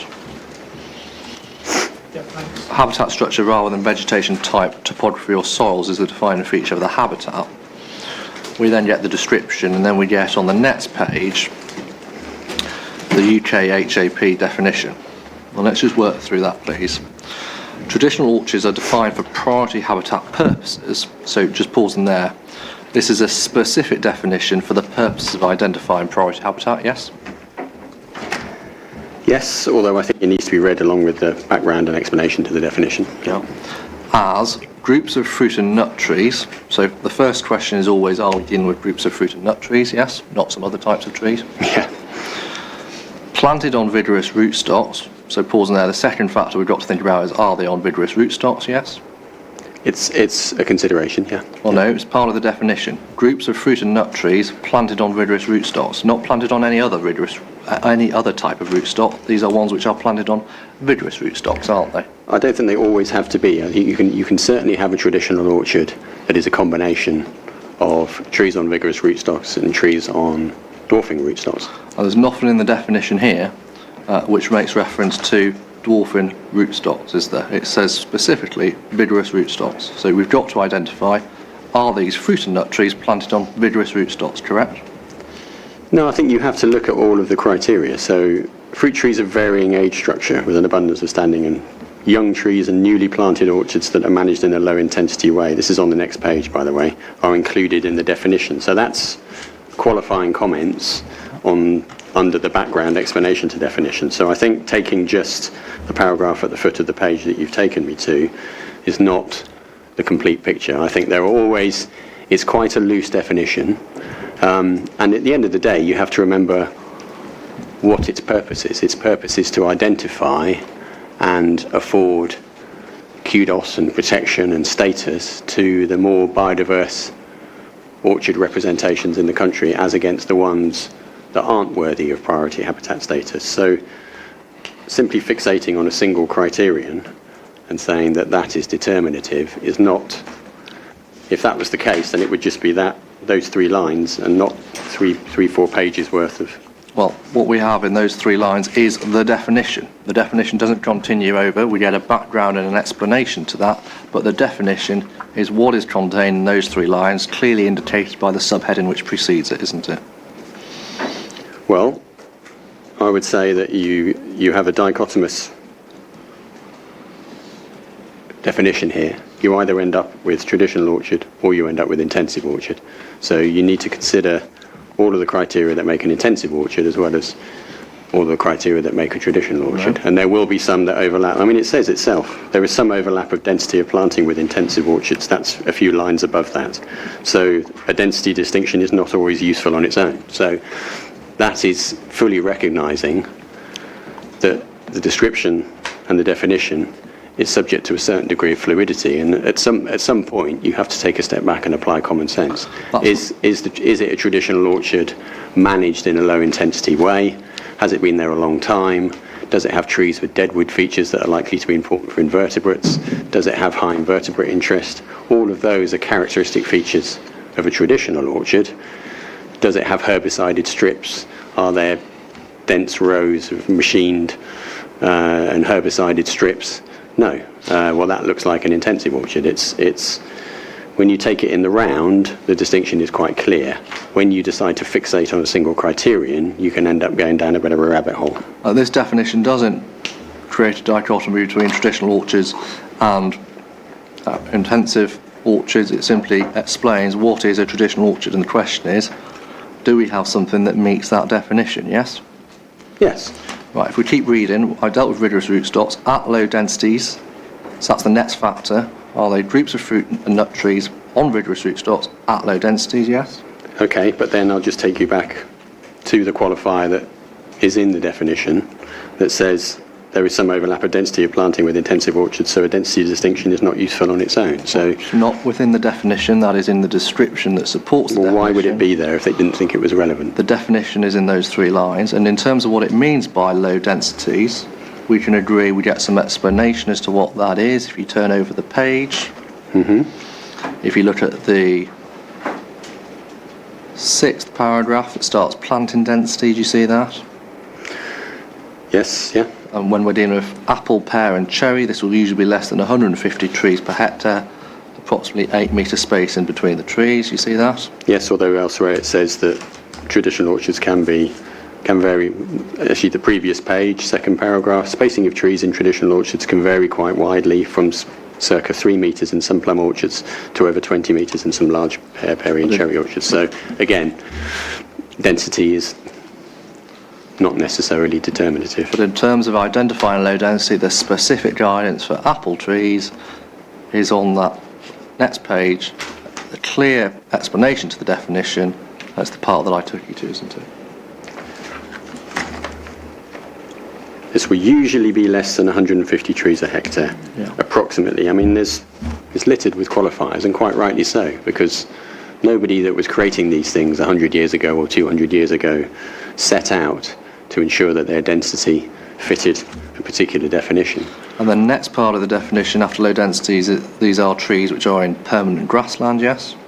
Yes, and that applies to Coton, so there's no... It's the first component, and then you need to, in order to be within the definition, you also need to satisfy the next component, that's the next word, and, isn't it? And managed in a low intensity way. And that's Again, the I second don't think there's any component. argument. Are they in a managed in a low intensity way? And in order to understand what that means, we go to the next page, the explanation, we go to the 4th paragraph. Low intensity management refers to orchards that are managed extensively with little or no use of chemicals such as pesticides, herbicides and inorganic fertilisers, relatively long-lived trees that are allowed to reach the veteran stage, and with permanent grass sward that is usually grazed by cattle or sheep or cut for hay. That's the explanation to that section, isn't it? Yes, that's all helpful and all applies to Coton Orchard. Now, I mean, to some extent, some of these questions perhaps might need to go to Ms. Glazley, because at the end of the day, she is the person who manages that site. and what I want to know is your view, because you've given evidence on this. I will ask Ms. Gaisley separate questions on her view. So, in respect of this orchard, some factors we can agree. It was planted in 1922, yes? So I understand, yes. It was managed as a commercial orchard for a considerable period of time since then, yes? Although I think that ended around about 30 years ago, but again, you'd need to go to Ms. Gaisley for the precise. Yeah, but the reason I'm asking you is because we need to understand what your knowledge is to inform your assessment, not her knowledge, but your knowledge. So I've got to put the questions My knowledge is based on a visit to the site and what I found on the site, and what that told me about the site history, what that told me about the site management, and what that told me about the site's ecological features, and what that told me about the site's value. And as I said earlier on, I think if anyone takes this definition in its entirety, stands in Coton Orchard and reads it to themselves, they're going to find it very difficult to come to a conclusion that it's intensive orchard or that it's anything other than traditional orchard. And certainly not going to come to a conclusion that it's grassland without any trees. And few of the original fruit trees remain. That's right, isn't it? Few of the original fruit trees remain. Yes. Yes, yeah. Apples are relatively short-lived, so that's not a huge surprise. Now, in terms of the orchard, there are a number of different component parts. Those include, for example, hedgerows, yes? Yes. Lines of trees. Yes. Scrub. Yes. And some areas are a traditional orchard, yes? Yes. Now, in respect of the far eastern part of the orchard, we have an area of dense scrub, don't we? We have, well, it's complex. In the far eastern part of the orchard, you have one area which I think I would not dispute is no longer traditional orchard. The trees have been grubbed out and it is scrubbed Yes. up with non-fruiting species. So Exactly. I don't think there's any dispute over that area. So that's fine. You've then got an area moving west that it may be helpful, actually, if we look at my Appendix DW6 so that we can be clear on which areas we're talking about. It says, Well, if we look at your PDF 116, there's 2 areas marked there as scrub, and you accept both of those areas as scrub, don't you? well, I think there is a case, I mean, the easternmost one, the solid green, Yep. I think I would not dispute. That's fine. The cross-hatched area, I think there is a case to be made that what that is it's lapsed or relict traditional orchard. And there's more than a case to be made, that is what it is. The question is, has it gone so far as to no longer be classified as traditional orchard, but instead to be classified as scrub? WSP are clearly of the view that it should be classified as scrub.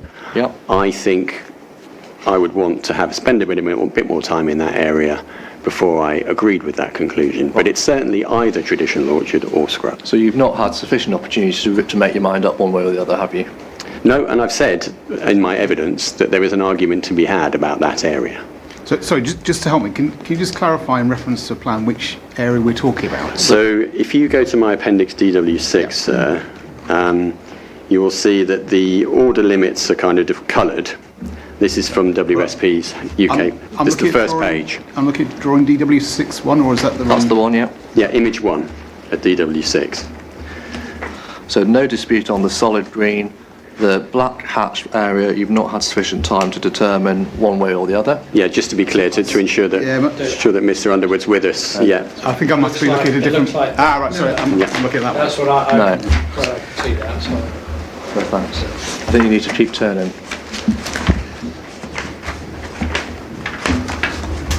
There's an appendix No, I think cover he needs to sheet go back. DW6. He needs to go back. Yeah. First page of Appendix DW6.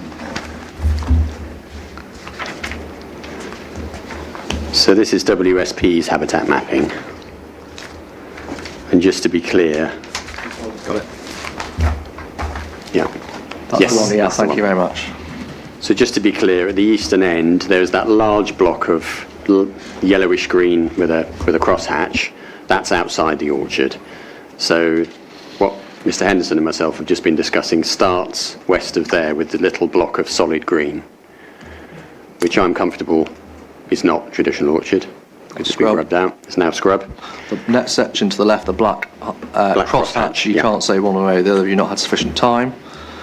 Then we move to the next part, transparent light green hatch and is traditional orchard. That's a traditional orchard. And You're it is, you're fine with that. I'm fine with that, but obviously it's worth noting how similar that is to the area to the east of it. And then we get into the section where the disputes start, and if we turn over and look at your next page, your image 2, you've zoomed in for us. Yes. Now if we pause there, there are one obvious area in the middle between the 2 red areas where there are no trees planted, and that is not traditional orchard, is it? Yeah, I'm happy to concede. I mean, with UK HAB, I'll just say this. With UK HAB, there is a thing called minimum mapping units. And that is in recognition that surveyors would go insane if they tried to separate out very small areas of separate habitat within a matrix, such as an orchard. So I think I'm comfortable that that is sufficiently above the minimum mapping unit to be cut out of a traditional orchard mapping classification.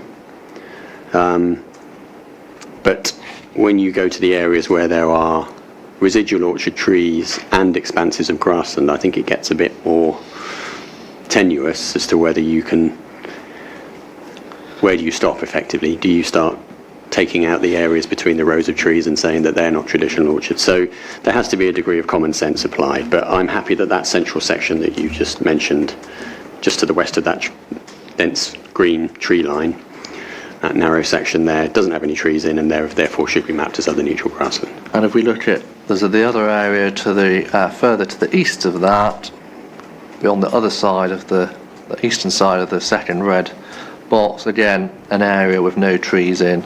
That's The not northern, considered. yes, the northern part of that area, there is a large enough patch with no trees that I think could be legitimately excluded from a traditional orchard classification. Now, if we look at one of your, if we go back to the western side and we look at the westernmost red box,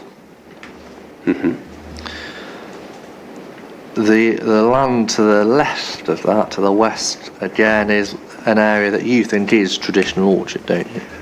I think common sense lends you to including that within traditional orchard simply on grounds of it's part of the same wider land use, it has some sizable trees in it, and you'll have seen, I think the drawings that you initially went to, sir, showed that we had mapped that some of those trees are medium sized so that they are of a certain diameter that puts them above a dwarfing rootstock variety.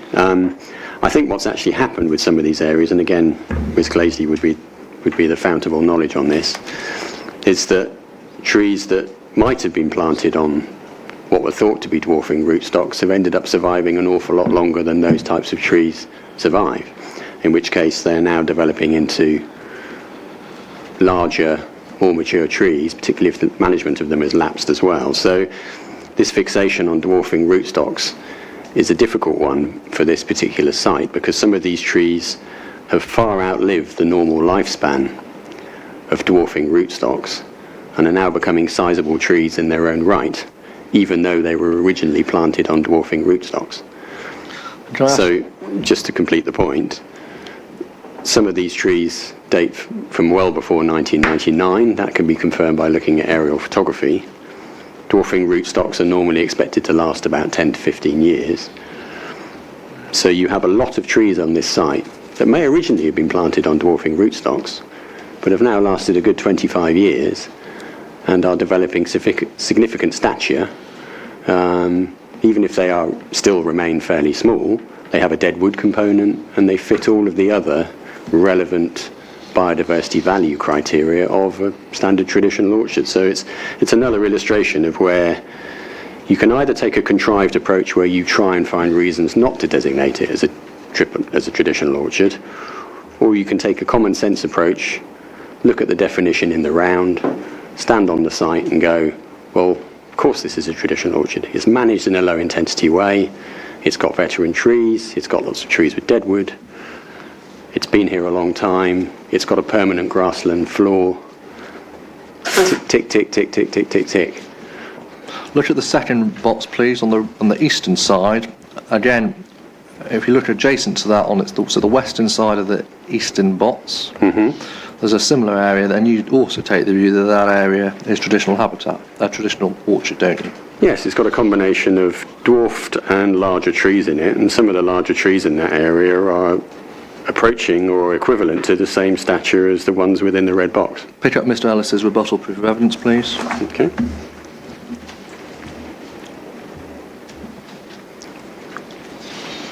Go within that to page 6. Sorry, I'm not as quick as you.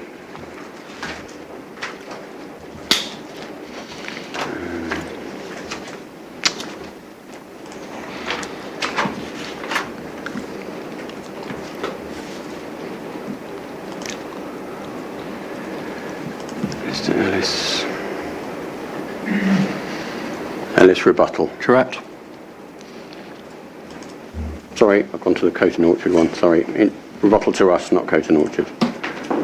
He's only produced one rebuttal, and it's page 6 within that document.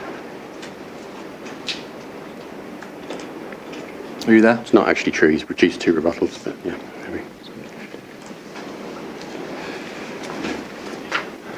Page 6. Yeah. Do you see photograph 1? Yes. He's taken an image of the area that we were just talking about. Yes.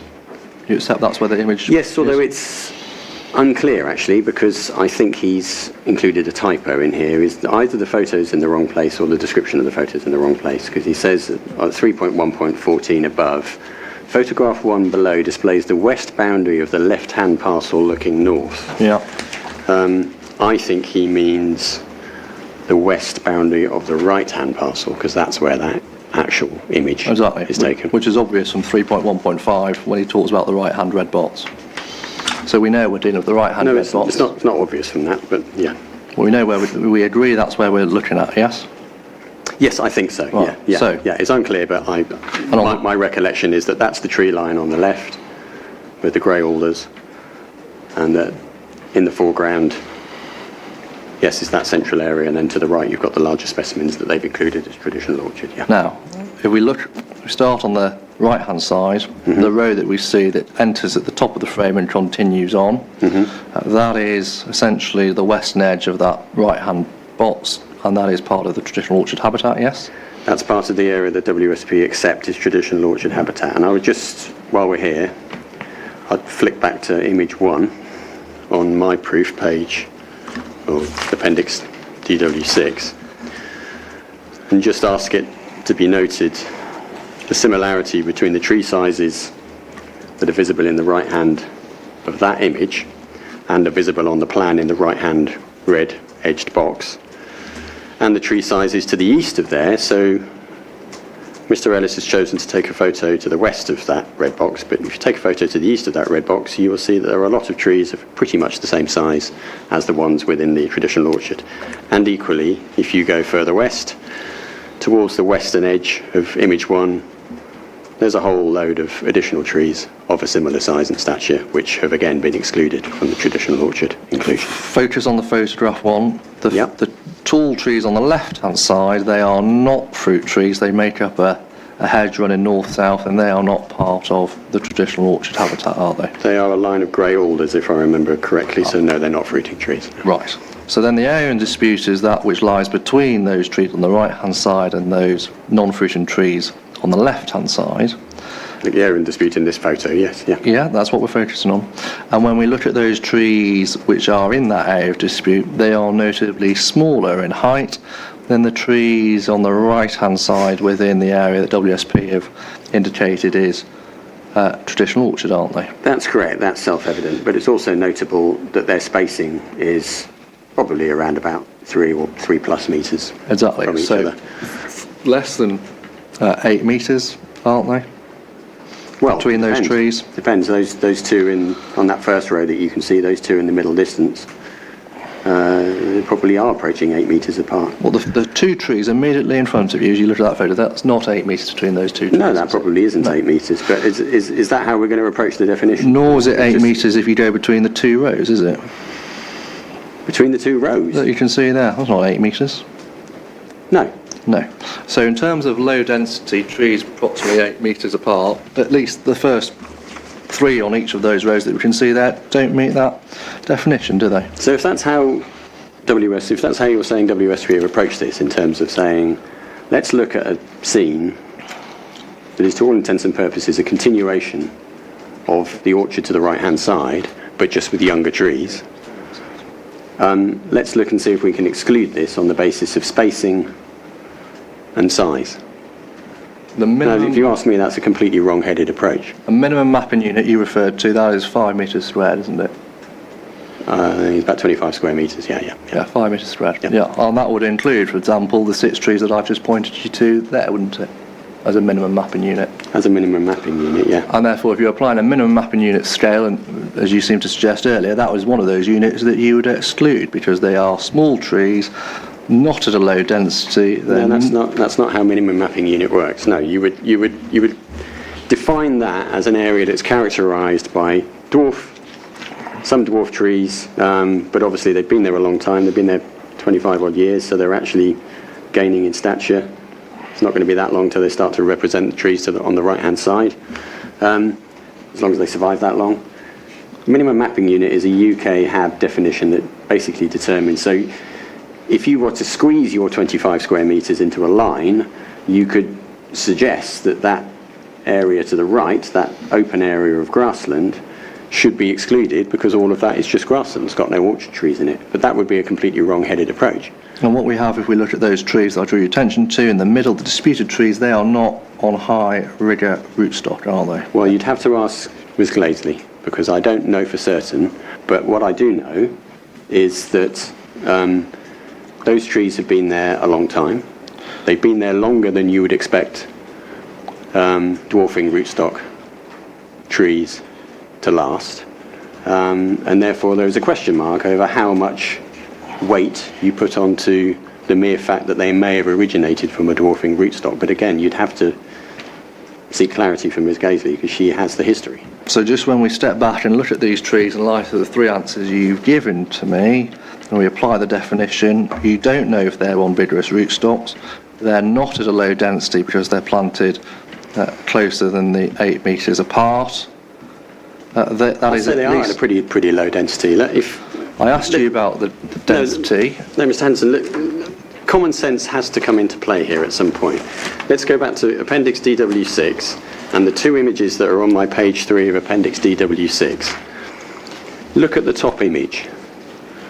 That is what the traditional orchard description of intensive orchard is talking about. It's talking about manicured, die-straight rows, heavily pruned, herbicided strips. Look at the image below, that's Coton Orchard. Those may well be dwarfing rootstock trees that are in my image below, but look at them. They bear absolutely no resemblance to the ones above. And when you're in a situation where the definition is a dichotomous definition that says you either need to go towards traditional orchard or you need to go towards intensive orchard, the UK HAB, BNG, has no category of the one invented by WSP, other orchard.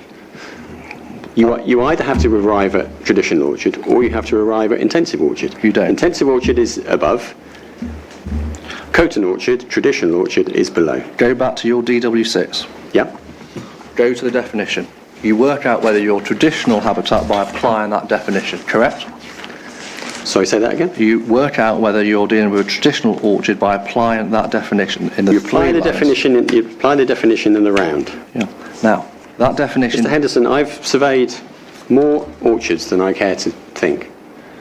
I know this definition. Mr. Woodfield, I'm testing whether your trees in the photograph that you say meet that definition do, and then you don't know if they're ombigerous rootstock, they're not at low densities, and in that respect they fail to meet the definition. As it's written out there. That's right, isn't it?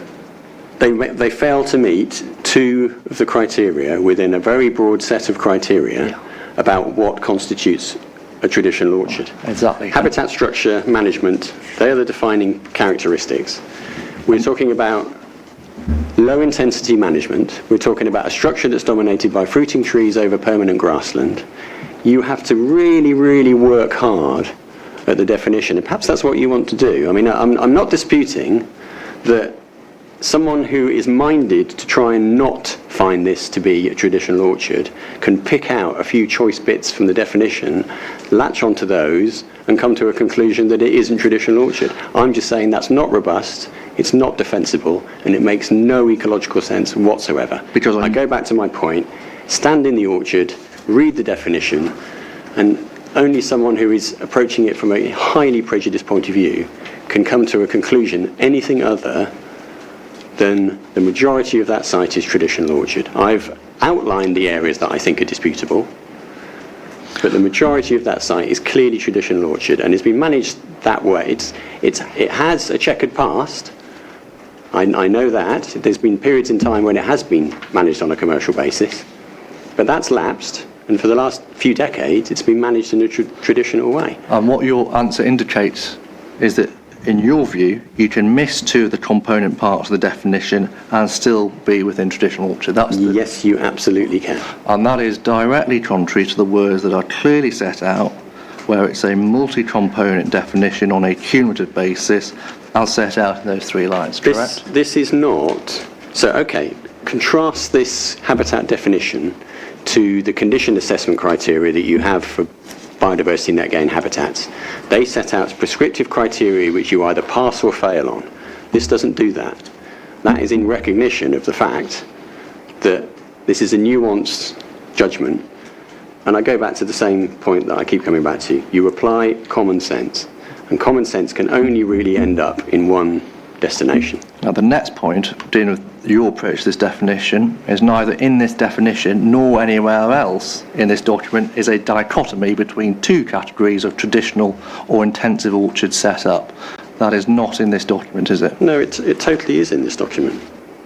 Show me the words you rely on. It says...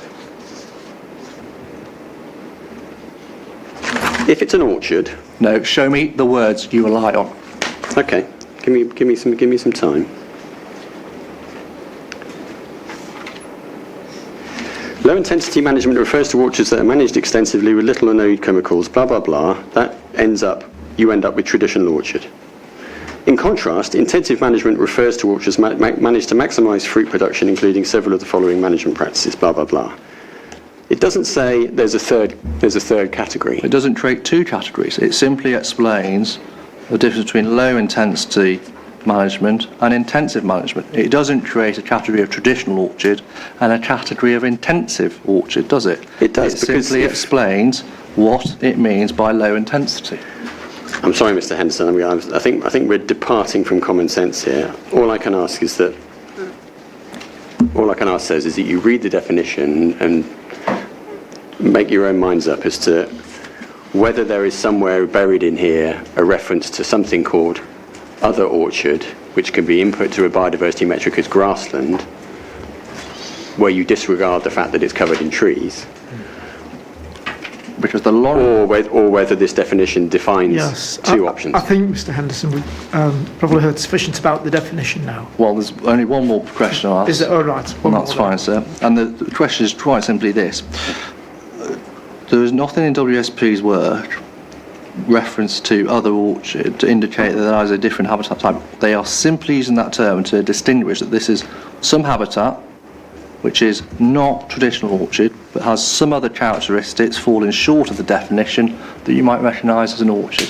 That's right, isn't it? No, that's not right. They effectively conjure up. Show me where. Okay, so 3.1.14, just above our photograph, Which document, please? Mr. Ellis's rebuttal. Yeah. 3.1.14, so the photograph we were looking at, just above it.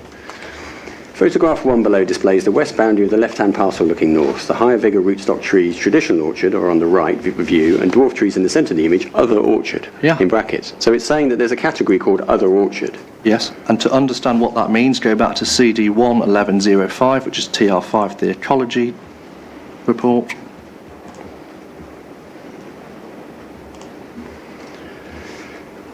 CD 11105, ecology report. Go to PDF 31. Look at 5.3.19 on that page. Yeah. It explains that 0.42 hectares of traditional orchard is located within the stream boundary. Habitat is located within Coton Orchard, west of the M11, east of Cambridge Road, Coton.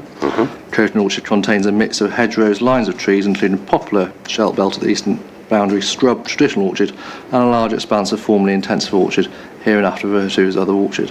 So Yes. the term is simply put there to explain the distinction between those bits which obviously qualify, 0.42 hectares, and the remaining areas within the orchard. It's simply explaining those parts No, it's not. which don't meet the definition. That's right, isn't it? No, it's not.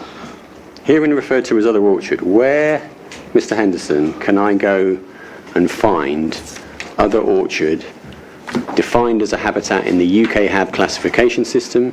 Where can I find it in the drop-down menus for the BNG metric?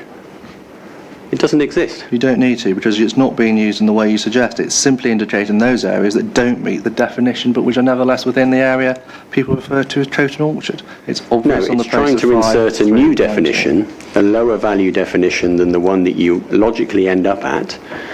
They accept it isn't intensive orchard, but they're trying to insert a new definition in between intensive orchard and traditional orchard. I'm going to intervene again. We are going round in circles on this. I agree. I think you need to move on, please. On the orchard, in terms of the impacts, you don't disagree with the overall conclusion in the environmental statement, do you? On the Coton Orchard County Wildlife Site. Adverse impact of county significance. No, I don't disagree with that.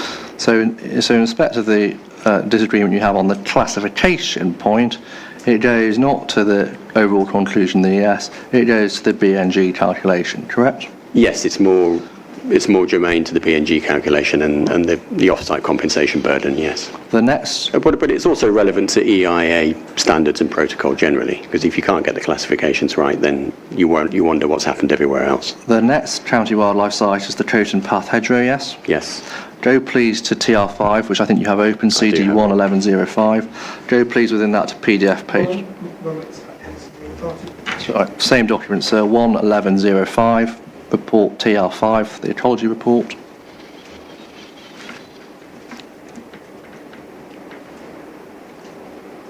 Go please to page 56. 56. PDF 56.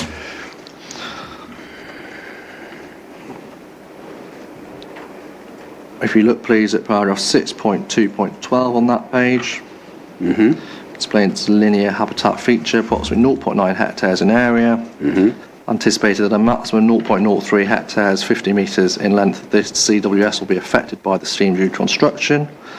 No rare or notable plant species were present within this area that is expected to be lost to the stream. So on your specific point this morning in your evidence in chief, that is incorrect because there's an express conclusion here that the rare and notable plant species, which this might be an important site, they were considered, and it was concluded expressly that none would be lost in this area. That's right, isn't it? No, I think you're trying to extend the coverage of that statement, because at the end of the day, my point this morning was, yes, I see that assessment. No rare or notable plant species were present within the area that is expected to be lost to the scheme. Now, for that statement to have any real robust credence, I would need to understand what the species are that the county wildlife site is designated for, the nationally scarce species. That is nowhere to be seen in any of the documentation. Whether those species are species that are in the hedgerow, or are they in an adjoining habitat, or are they lichens that are growing on the trees, because that would then dictate what survey method and what time of year you would need to apply to come to a conclusion that none were present in the affected section. So to just simply have a catch-all, I mean, that is a meaningless statement. I mean, I could write an EIA that says no rare or notable plant species were present within the site. That would not be sufficient. You would need to say, these are the species that we think might be there. These are the species that we've looked for. This is the methodology that we've applied. And in a situation where the site is designated for nationally scarce species, you would at least expect the ES to say what they were, what effort had been made to look for them, and whether they were impacted or not. A throwaway statement that no rare or notable species were found, well, that might be because someone went there in the middle of December, had a quick look thinking it might be a hedgerow species, and in fact it's a field margin species.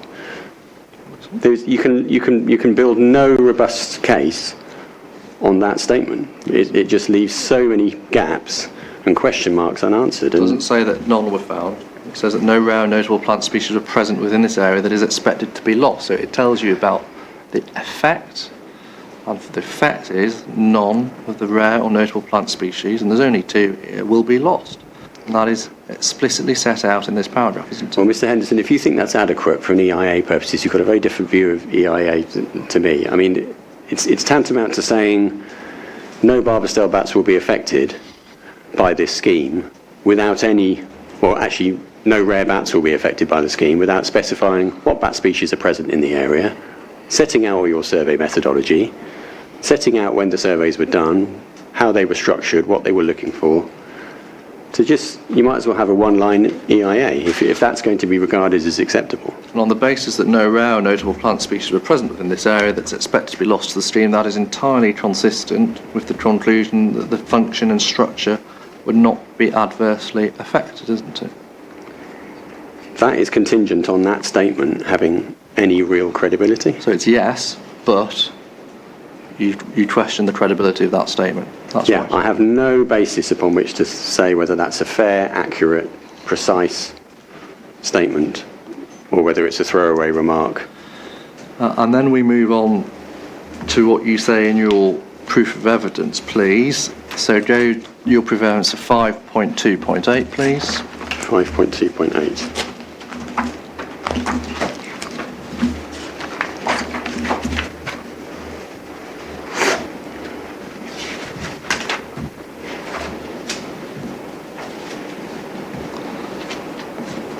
Incidentally, are you able to tell me what the two species are?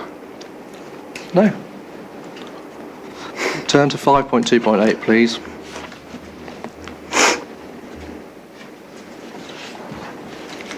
Fine, thank you.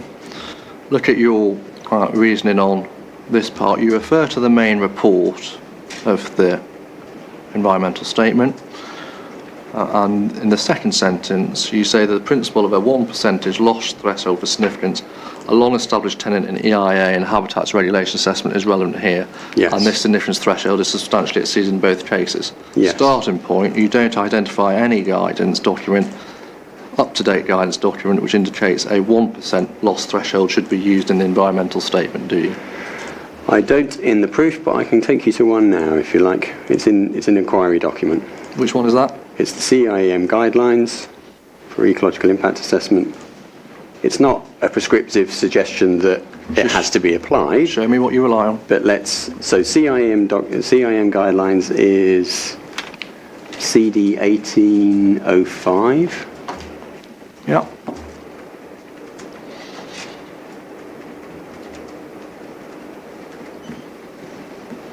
I mean, we're not in dispute that this applies to habitats regulations assessment. I'm asking you about the environmental statement. But could we just be clear on that? We're not. I'm not asking you about habitats regulations. Okay, I'm asking you about an environmental I'll take statement. that as a yes. So let's move that forward. So page 62 of the guidelines. Yeah.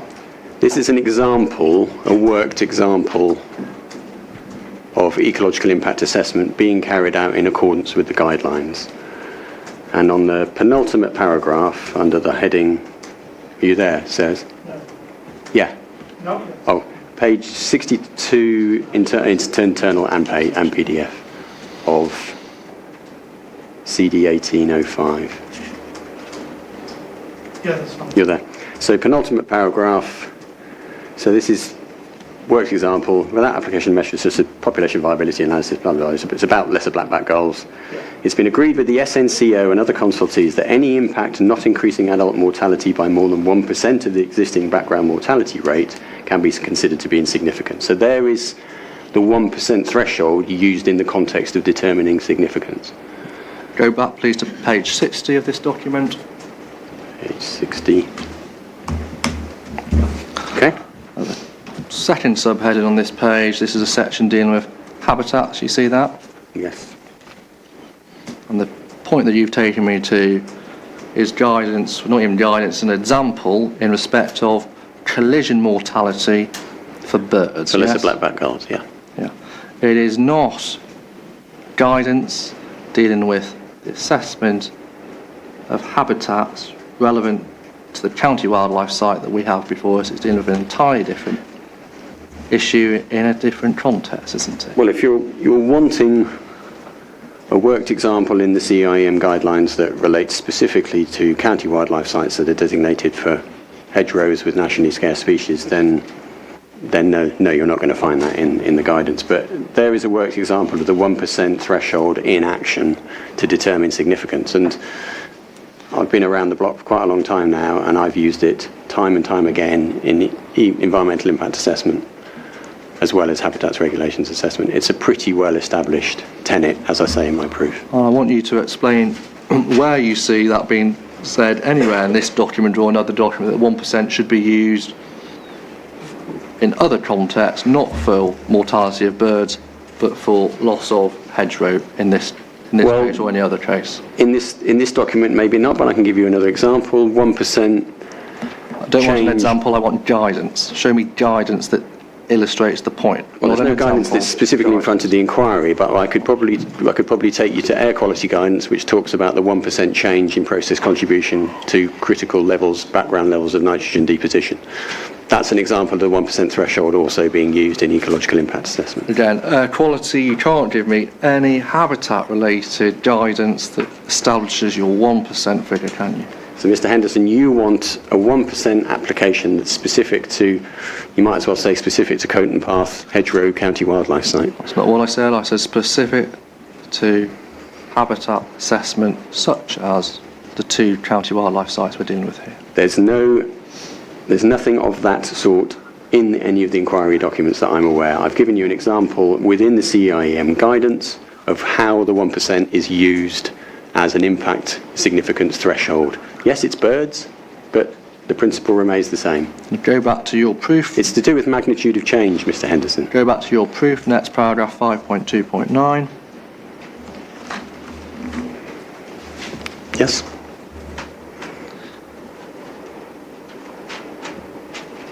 Second sentence here, you refer to the rare and notable plant species not being recorded. In my view, this quantum of loss of a designated site is significant, notwithstanding the particular plant species on the site and regardless of the fact that compensation is proposed. Yes. You have looked at the unmitigated quantum of loss, haven't you? Yes. Right. Go please to CD 11105.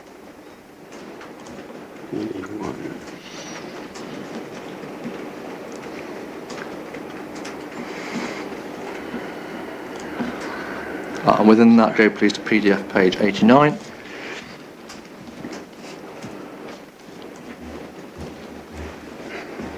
Yeah. Look at table TR5111. Do you see that table? Yes. And the approach to the ES is not to look at the unmitigated effect, but you see the box saying residual effects? Yes. On the basis of embedded mitigation measures, no significant effects on Trojan path, hedgerow, CWS. So the difference is you've looked at a judgment without mitigation. The environmental statement has looked at a judgment with mitigation. That's right, isn't it? That's because I don't have any detail on where these embedded mitigation, well, we're not talking about mitigation here, we're talking about compensation. How is the loss of the designated area being compensated for? Where I haven't seen that in any of the scheme plans, that whatever is lost from the county wildlife sites is being tacked on so that the county wildlife sites remain at the same size of land area designation. So your dispute is not the fact that we should look at the residual effects, you just disagree with the analysis once we get to the residual effect. That's right, isn't it? Well, I just don't have a basis to agree with those residual effects or disagree with them, because yes, there is talk about a commitment to mitigation and compensation, but I cannot see, and I'm not sure whether the inspectors can, where the county wildlife site at Coton Path Hedgerow and the city wildlife sites will remain the same size and therefore function Go back to your post-development. Go back to your proof, next paragraph, please, 5.2.10. Yep. You've not visited or surveyed the other statutory designated sites. That includes... I did actually have a quick look at Coton Hedgerow yesterday. That includes... So you now say you looked at Coton Hedgerow, but that would include the scrub east of the M11 verge. I've only seen that from a distance, yeah. You've not visited or surveyed that. And therefore, because you've not visited or surveyed, you're not in a position to reach a judgment one way or the other on the effect on that site, are you? No, I'm not in a position to reach a judgment on the strength of the applicant's claim that the affected parts harbour no scarce or rare plant species, because I've not been able to have a look for myself. Fine. Right. Next section, policy, please. Yep. Turn forward. Starts in your proof on page 53. Thank you. It's PDF 53. It's internal 49.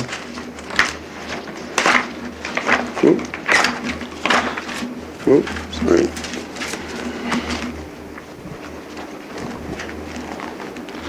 Paragraph 8.3.3 first in of NPPF 187A. 3.3 on page 49 in the internal pagination. Thank you. NPPF 187A. Your concern here is based on, at that time of writing your proof, the fact that Natural Inland hadn't withdrawn their objection, yes? Yes. Now withdrawn their objection, concluded no adverse effects on integrity, and therefore there's compliance with NPPF 187A, isn't there? In relation to Everston and Wimpole Woods SAC, yes. Yes, and if I look at the rest of your 8.3.3, that is the only site that you deal with in that SAC, isn't it? Yes. You don't do any other sites.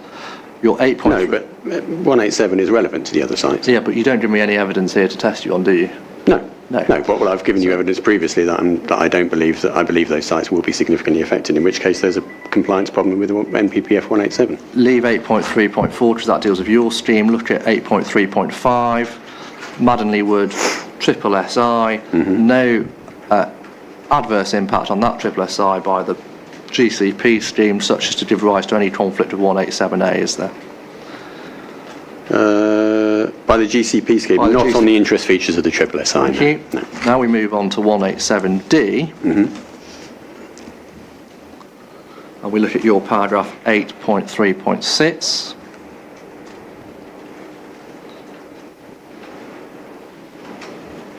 The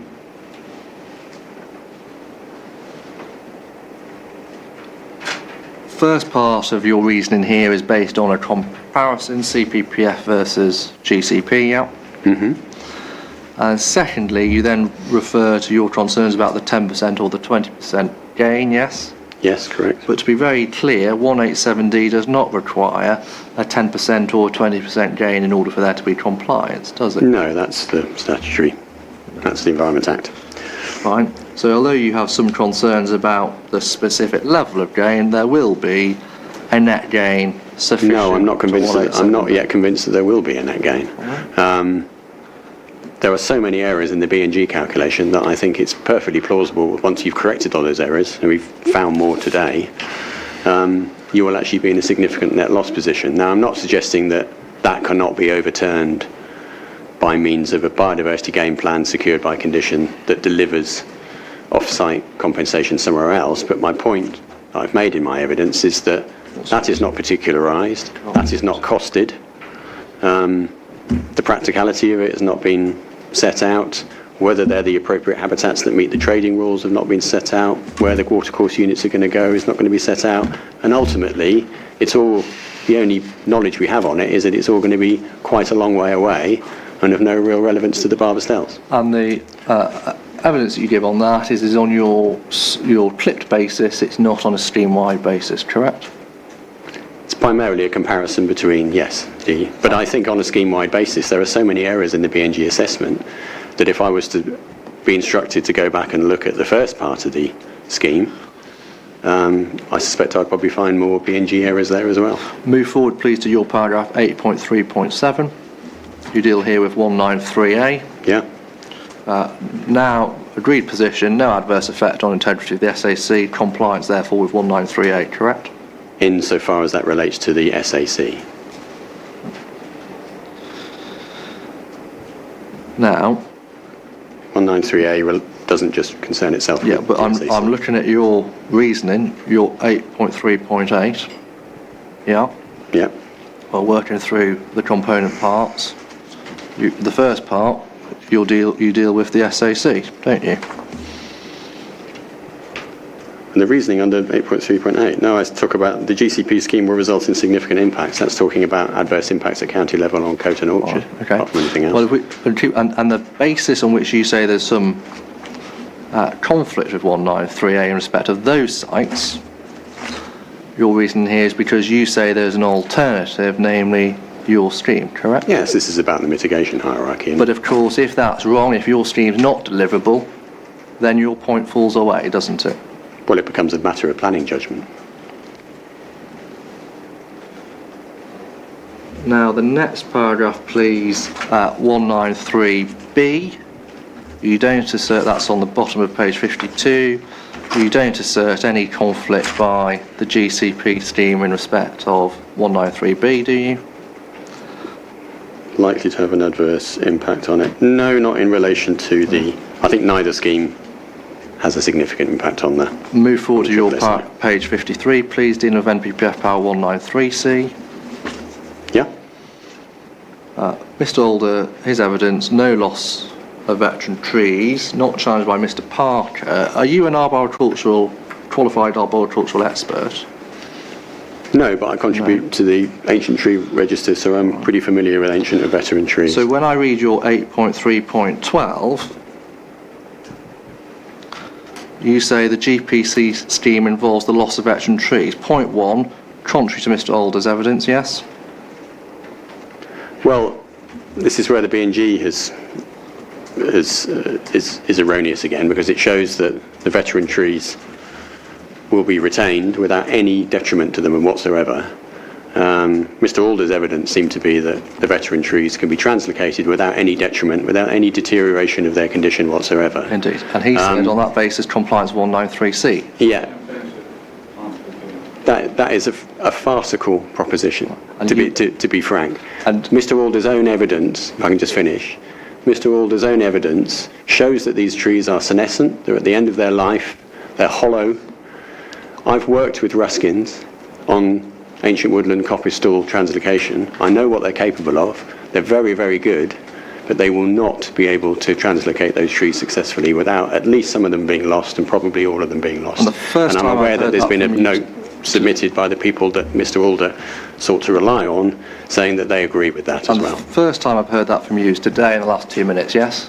No, I think we talk about. Show me where you've said all of those points about Mr. Alder's evidence, either in your oral evidence or here in your written evidence. You haven't, have you? No, I haven't counted Mr. Alder. And nor did Mr. Parker put any of those points to Mr. Alder, did he? Okay, I'm just giving you the benefit of my experience with ancient trees. You asked him the question, and he has to answer it. Yeah, but the point that I'm following up with is you're simply making that up on the hoof. You've never set I'm it not out making it anywhere up. before, have you?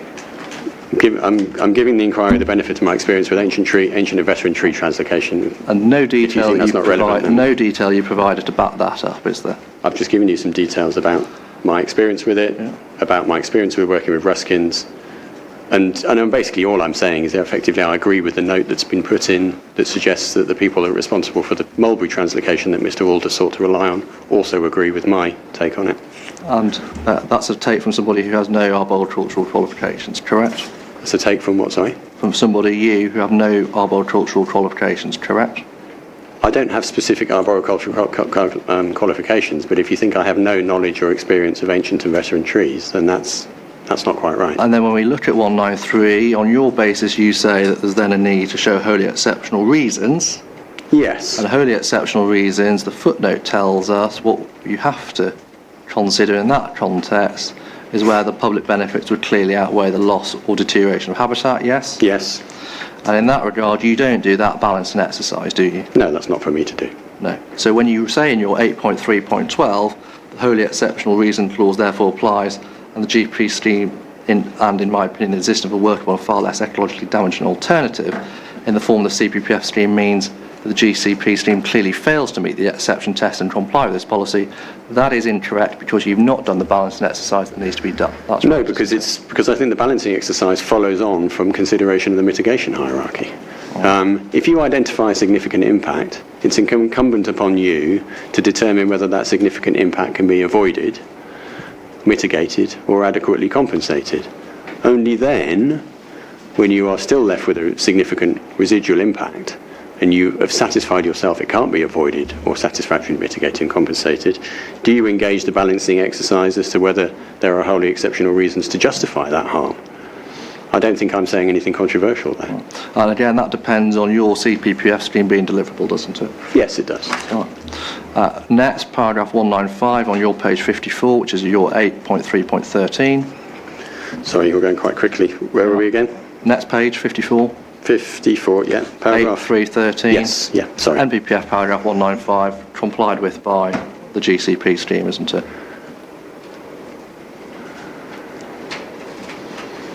Yes, yeah. If we agree that there is no adverse effect on integrity, then yes. Oh no, actually that's not strictly true because the test is it likely to have a significant effect? And Natural England have said it's likely to have a significant effect, which is the first stage of consideration.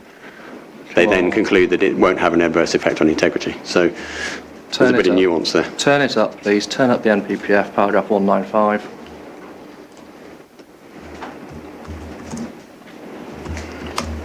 Have you got it? Let me know when you're there. It's page 56 of the framework. Sorry, where's the framework? You've got a core document. I've got mine separately, 8.1. Go to page 56, please, and look at 195 at the bottom of that page. I'm going to have to take your word for it because I'm not getting... No, I need you to look at it because you've got it wrong. Well, my computer's not allowing me to. We'll take the time. Get it open, please. No one has a paper copy, I don't suppose.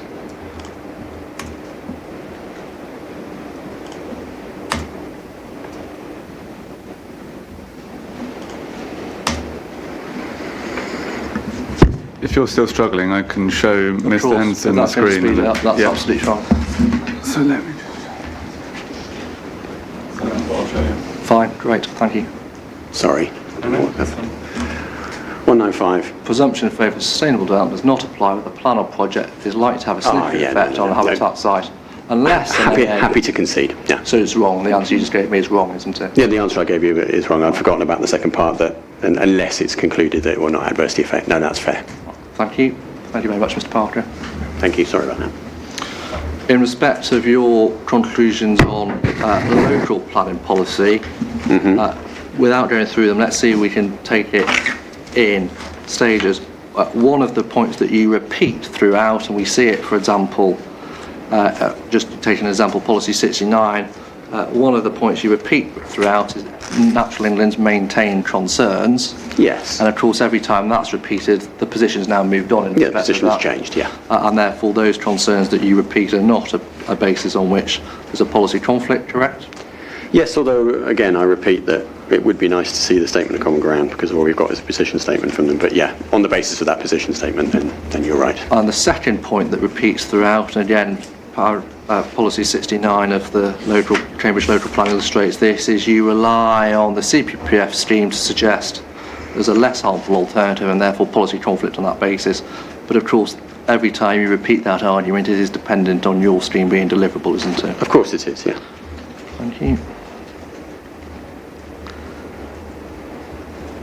Okay, well, that's a short way through those questions. Thank you very much. Thank you. So they're my questions. Thanks, Mr. Anderson.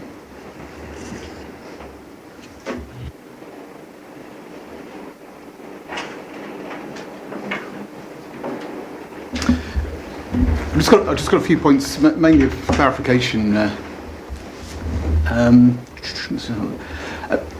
You talked about bats being habitualised to Madingley Road, and I think you were using that to say that that was one of the reasons, if I understood it, why you felt that the CPPF scheme wouldn't have an adverse effect. How long does it take for different species to become habitualised to infrastructure? That's a hard question. Well, I mean, if you don't know, I don't know. I'm not aware of any studies that have looked into a specific time frame period by which species become accustomed to new infrastructure. I'm sure someone either is looking into it or ought to be looking into it, because clearly it happens. But obviously Madingley Road's been there for a very long time, and the thermal imaging report from Ms. Reason, as much as anything else, showed that the bats were crossing at height, so they're obviously used to the presence of the road. But as to how long that would take with a brand new piece of infrastructure, I really couldn't say. Right, because obviously one of your points, as I understood it, was that species other than barber-stole bats, they might not sort of the mitigation in the form of hopovers might not work. But would bats become habitualised to the new off-road section of the busway in time? Yeah, I think that's perfectly fair and perfectly plausible. And I don't know how it would vary from species to species, but yes, Madingley Road is not littered with dead brown long-eareds because they've never learnt to cross at height. So it must happen at some point. And I know you've already explained you don't know the details of it. I mean, but, is this something that, being somebody who doesn't know a great deal about bats, is this something that bats will sort of learn within a lifespan, or is it something that a colony needs to learn over time? Well, they're quite long-lived creatures. I mean, we're sort of fishing into the realms of conjecture here. They're quite long-lived creatures. I think they're more intelligent than people give them credit for. But on the other hand, you only got to get this wrong once. So I'm not sure whether this would pan out over generations or whether it would pan out within the lifetime of an individual bat. I'm not sure anybody can tell you. I'm not asking you to speculate, so that's fine. Can you just say about one of the things you said was that there's a difficulty in providing off-site watercourse units. Can you just tell me a bit more about what a watercourse unit is and why there's a difficulty in providing it off-site? So yes, a watercourse unit is effectively, in the baseline state, it's measuring rivers, streams, ditches, kind of permanently wet ditches really. So obviously, if you're looking to create that somewhere else, you can't really legitimately create something like that on the top of a hill or remote from existing surface water infrastructure and continue to expect it to continue to have the same sort of function. So in my role as a BNG practitioner that helps developers find BNG sites, watercourse units are always a premium because you kind of need to be near some existing infrastructure in order to tie into that, unless you're about just digging sections of isolated ditch in the middle of fields. But even then, the topography and the catchment and the geology also has to work to allow you to create that sort of wet ditch or stream or river habitat, and that's why watercourse units are a premium, and that's why they're so expensive. And does it have to be the creation of new watercourses, or is there an element of enhancement or upgrading of existing ones that would give you sufficient points? You can do both, but enhancement gives you a relatively modest uplift, so you'd need to enhance quite a significant chunk of existing river or stream to match the score you would get from building a new offline section of ditch that kind of fed into an existing river, for example. So yes, it's both. You can build new and you can enhance, but the quantum that you are required to get to the same score via enhancement, which is basically improvement of condition, is a lot higher. And again, you come back to this, you then need an existing watercourse to be able to enhance, and that needs to be in a poor condition so that you can enhance it. So again, it comes back to this point about these are rare, at the rarer end of the scale of availability. Thank you. No, I think those are the only things I need to clarify. I think the other points I had have already been clarified in either examination in chief or cross-examination. Thank you. Thank you. Mr. Parker, re-examination. Thank you, Mr. Woodfield. You'll be pleased to hear I've just got one clarification for you. You were asked by Mr. Henderson about your evidence in respect of bat activity at I think he said the rugby ground or the sports ground, I think, and you weren't quite sure. You tried to find it in your proof. Can you please turn up on page 37 of your proof? Yes, 37. Yes. Paragraph 6.1.12 over the page onto page 38. Yep. Yes, thank you. Yep. What is the position? What is the position in your proof in respect of the rugby ground? Yes, so here I say it is also relevant that the CPPF scheme would not involve any impacts in the locality of the Cambridge University Sports Ground, which surveys for GCP, and actually should say 2019 to 2021, reported as a further hotspot of Barbastelle activity, potentially indicative of another roost site, and where habitat loss impacts to linear features likely to be of importance for foraging and or commuting, again appear to have been omitted or underplayed in GCP's assessments. Thank you. That was the only point by way of reply. Thank you. Did you say that there's corrections in that? Sorry, yes, 2019 to 2021 that should read, because I think the Cambridge Ecology Survey started in 2019. 2 year period. Yes. Yeah. Right. We've got to study evidence. No questions. Yes. Thank you very much. Thank you very much.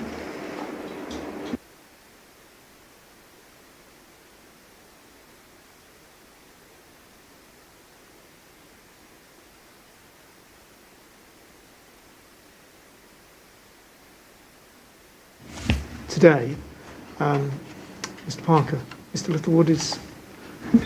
Yes, if I can beg your indulgence for 5 minutes on programming, just quickly. So it'll be Mr. Littlewood tomorrow, and we will circulate the written note by way of response. I think... Is that in preparation, or do you know where you're up to with that? Yes, there'll be no problem to produce that shortly after the session, essentially. Right. And then we'll start with him tomorrow morning. I think, if I can just talk, subject to your views,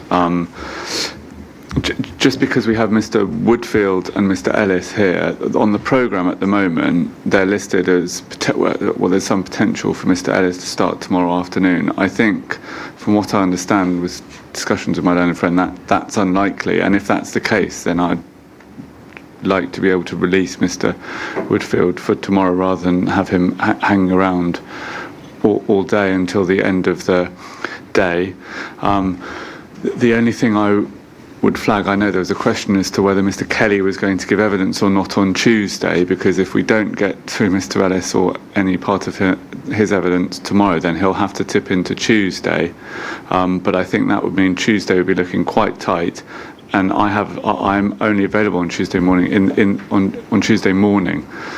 So I just wanted to raise those. I think we can feasibly do it if we finish Mr. Littlewood tomorrow and then have to Mr. Ellis in the morning, according to the indications of timings. That would be fine, but that's obviously subject to what happens with Mr. Kelly and so on. So I just wanted to raise that issue. Yes. Well, I think given the news we had this morning from the councils, I would much prefer to hear Mr. Kelly later on when he can speak to the latest version of the local plan. I don't think it's sensible really to hear him next Tuesday. Thank you. We have looked at Mr. Kelly's diary, and I think I'm not sure if Ms. Vincent has had a chance to email you about that yet, but he is available on the 4th and the 5th of November. I know that you were hoping not to be sitting that week. Unfortunately, I'm in the Upper Tribunal the following week, so I'm unavailable then. So if Mr. Kelly isn't to give evidence next Tuesday, then it would have to be either on the 4th or the 5th of November. I just wondered if there are really no other options. You're not available the following week at all. I'm in the tribunal every day, 11th to the 14th of November.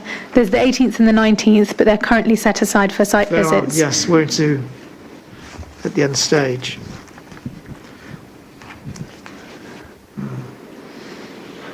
Okay.